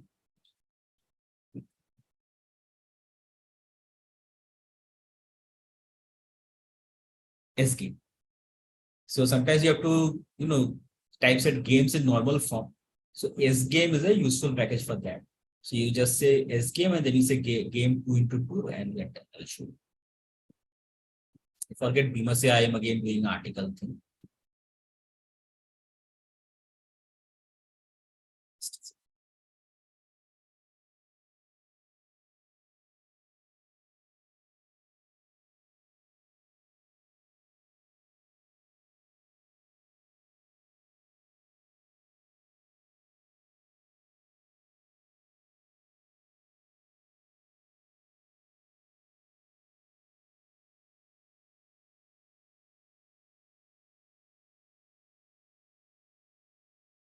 Now you say begin game, say you want to play into game.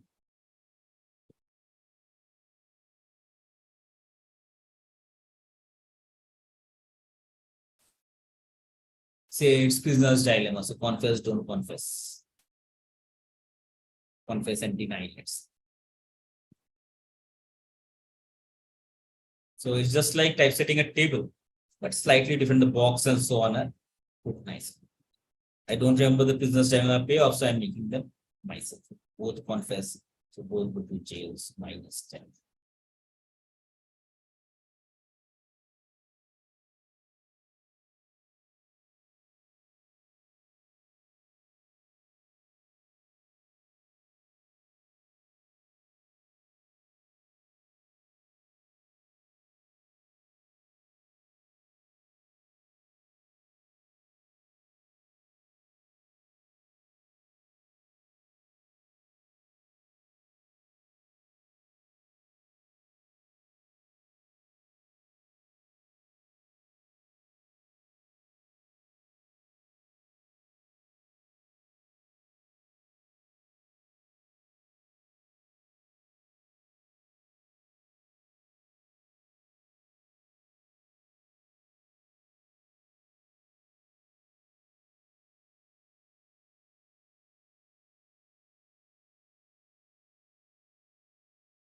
Sir का थोड़ा power cut हो गया है. He is joining soon.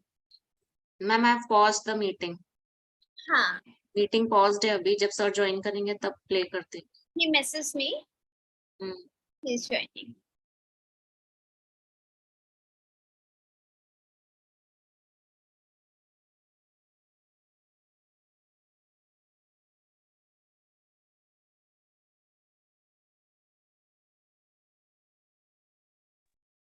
Okay, as you can see, I am in the dark, but I hope you can hear me. Yes, I can hear you, sir. Okay, thank you.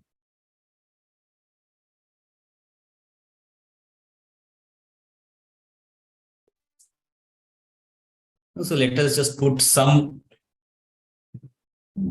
numbers here.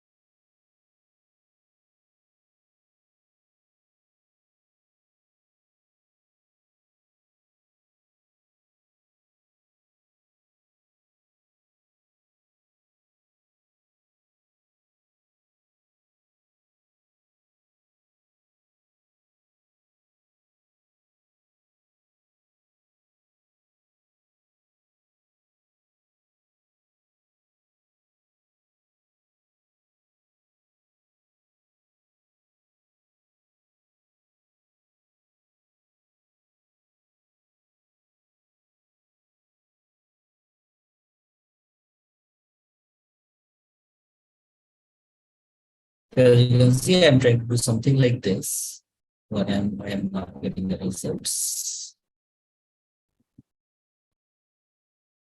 Can you see if I'm missing any braces, brackets, something here?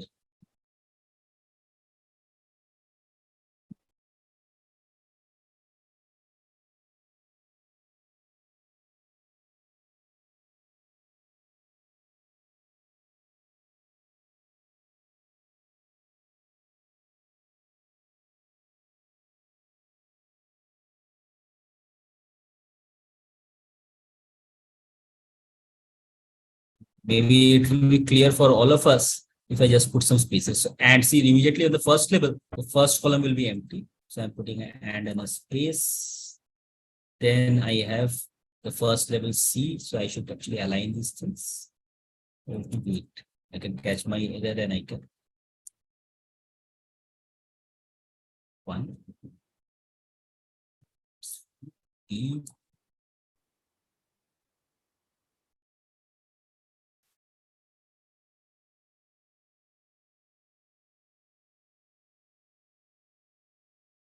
It's fine to be.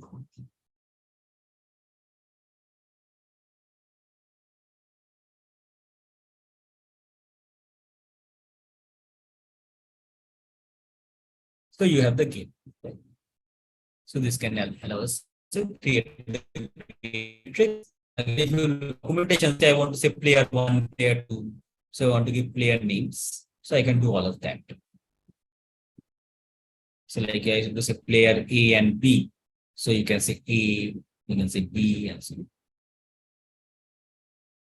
row player label, column player label. So say row player is usually player 1. So you can say player 1.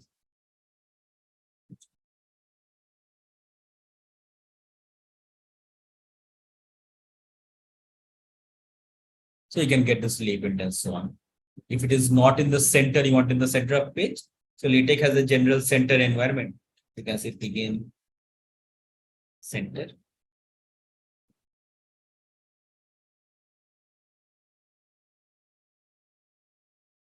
So in the center environment, whatever you will put in the center.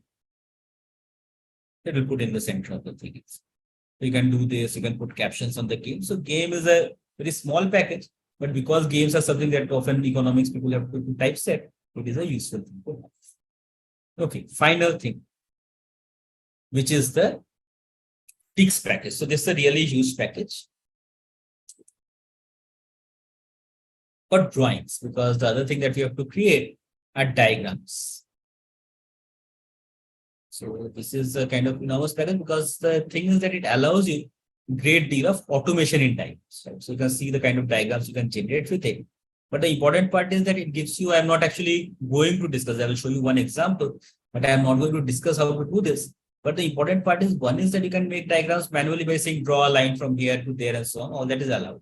But say you are doing diagrams like this, which are kind of objects with interrelationships. So it has a lot of built-in features for drawing this kind of nice hierarchical diagrams where you have one node connected to another node. So it can do a lot of layout automatically. So you don't have to say that put this circle in this coordinate, put the circle in this coordinate. You can give a logical relationship and allow the software itself to lay out the diagram for it. So I will just do one example. So I will maintain a blog. So I just put up one example on the blog. Only problem is that it requires kind of some practice and trial and error. So if you ask me to do it, I will also take my template and tweak it rather than doing it myself. So say I want to typeset this extensive form game. So the important thing is here again the structure. I don't want to really lay out, one by one the node here, node there, and so on. So I begin figure. So I begin TIX picture. So when you introduce the package TIX, then you get a new environment TIX picture. And then I say that, okay, I will have 3 levels. So I define the style at level 1, level 2, level 3. So the distance between siblings, because by default layout, it was become too crumpled. So I said, okay, level 1, the distance between 2 siblings will be this much. You can see it's quite high. And at the lower levels, the tree can be more narrower. So the distance between siblings. So I'm defining things only again in logical terms. I'm not defining them in terms of the exact position. I'm saying, okay, distance should be so much. The node should have a circle of radius this much. There should be separation this much. Then I say draw a circle and put a label above it called 1. So it draws this open circle and puts a label above it called 1. So I'm not giving the location. I'm saying draw. So node is the basic object. Then I say draw a circle, label above it 1, call it the root node. Then there's nothing content, but below it there are child nodes. So this is draw a circle, this time a filled circle, and label above it 2. So this becomes 2. So that becomes a child node. So how the child is to be positioned is going to be determined by the TIX package. That is a further child called, which has a P of 3. So this is the child of that node, 3, 2. And that is another child which has the P of 6, 4. And you say it has an edge from the parent, for on the left of which there's a node called D, and an edge for parent on the right of which there's a node called C. So that puts in this D and C and draws the edges. Right? So you say just that I have to need an edge from the parent, and there's a node to the left of that called this, called this. And similarly, you draw the second half of the tree, and then the software kind of lays out the whole thing.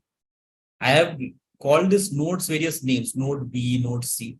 So when I have to draw this line for the information set, then I can use these names. That addition to this tree, so the semicolon is an indicator that the tree has ended. Then I say draw a dashed line from node A to node B, and midway above the line, put in the label 1. So you get this dashed line and you put the label. Okay. So this package will of course take quite some time to learn, but it can allow you to draw very complicated diagrams without having to bother with manually positioning. And the advantage you get is, one is that it's neat and so on, but okay, by hand you can do better, but you get all the advantages of LaTex. So you want to put a formula here, you want to use the fonts which the rest of your document is using. So you get a consistent look and feel with the rest of your document. So I think we are at 1 o'clock, so I will stop here. Any other questions, comments? I hope we can take a few minutes to take those.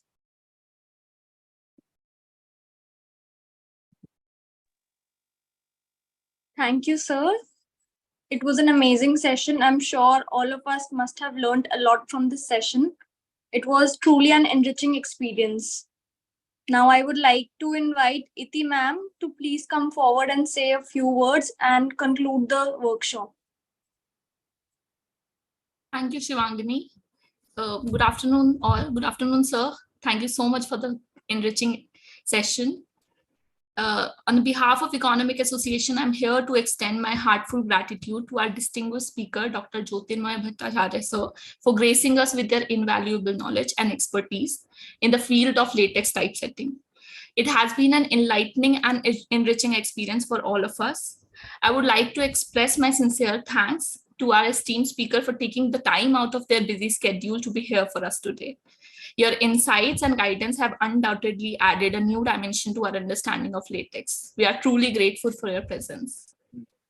Thank you very much. Thank you, Iti, and thanks to all the students who are writing on the chat. It was very good interacting with you, and any student who would like to contact me to discuss further, you can get your email ID, get my email ID on the web or from the organizing team, right? So good. Sure, Thank you. Yeah. Okay, then bye. Yeah, you're saying something. Sorry. Yeah. I would also like to extend our gratitude to our respected principal, Professor Shadna Sharma ma'am, for unwavering support and encouragement in organizing this workshop. Without her guidance and approval, this event would not have been possible. Furthermore, I must acknowledge the effort of our head of department, Dr. Jyotsna ma'am, for their continuous support and dedication to the academic growth of our students. Your leadership is truly commendable, ma'am. I would also like to express our gratitude to the co-conveners of this workshop who worked tirelessly behind the scenes to ensure the event success. Your meticulous planning and coordination have not gone unnoticed. A big thank you is also due to our non-teaching staff members who support in logistic, administrative task and technical arrangement, ensured the smooth functioning of this workshop. Last but not the least, heartful appreciation goes to the students volunteer who lend their time and energy to assist in organizing and running this event. Your enthusiasm and commitment have been exemplary. Thank you all. Have a wonderful day.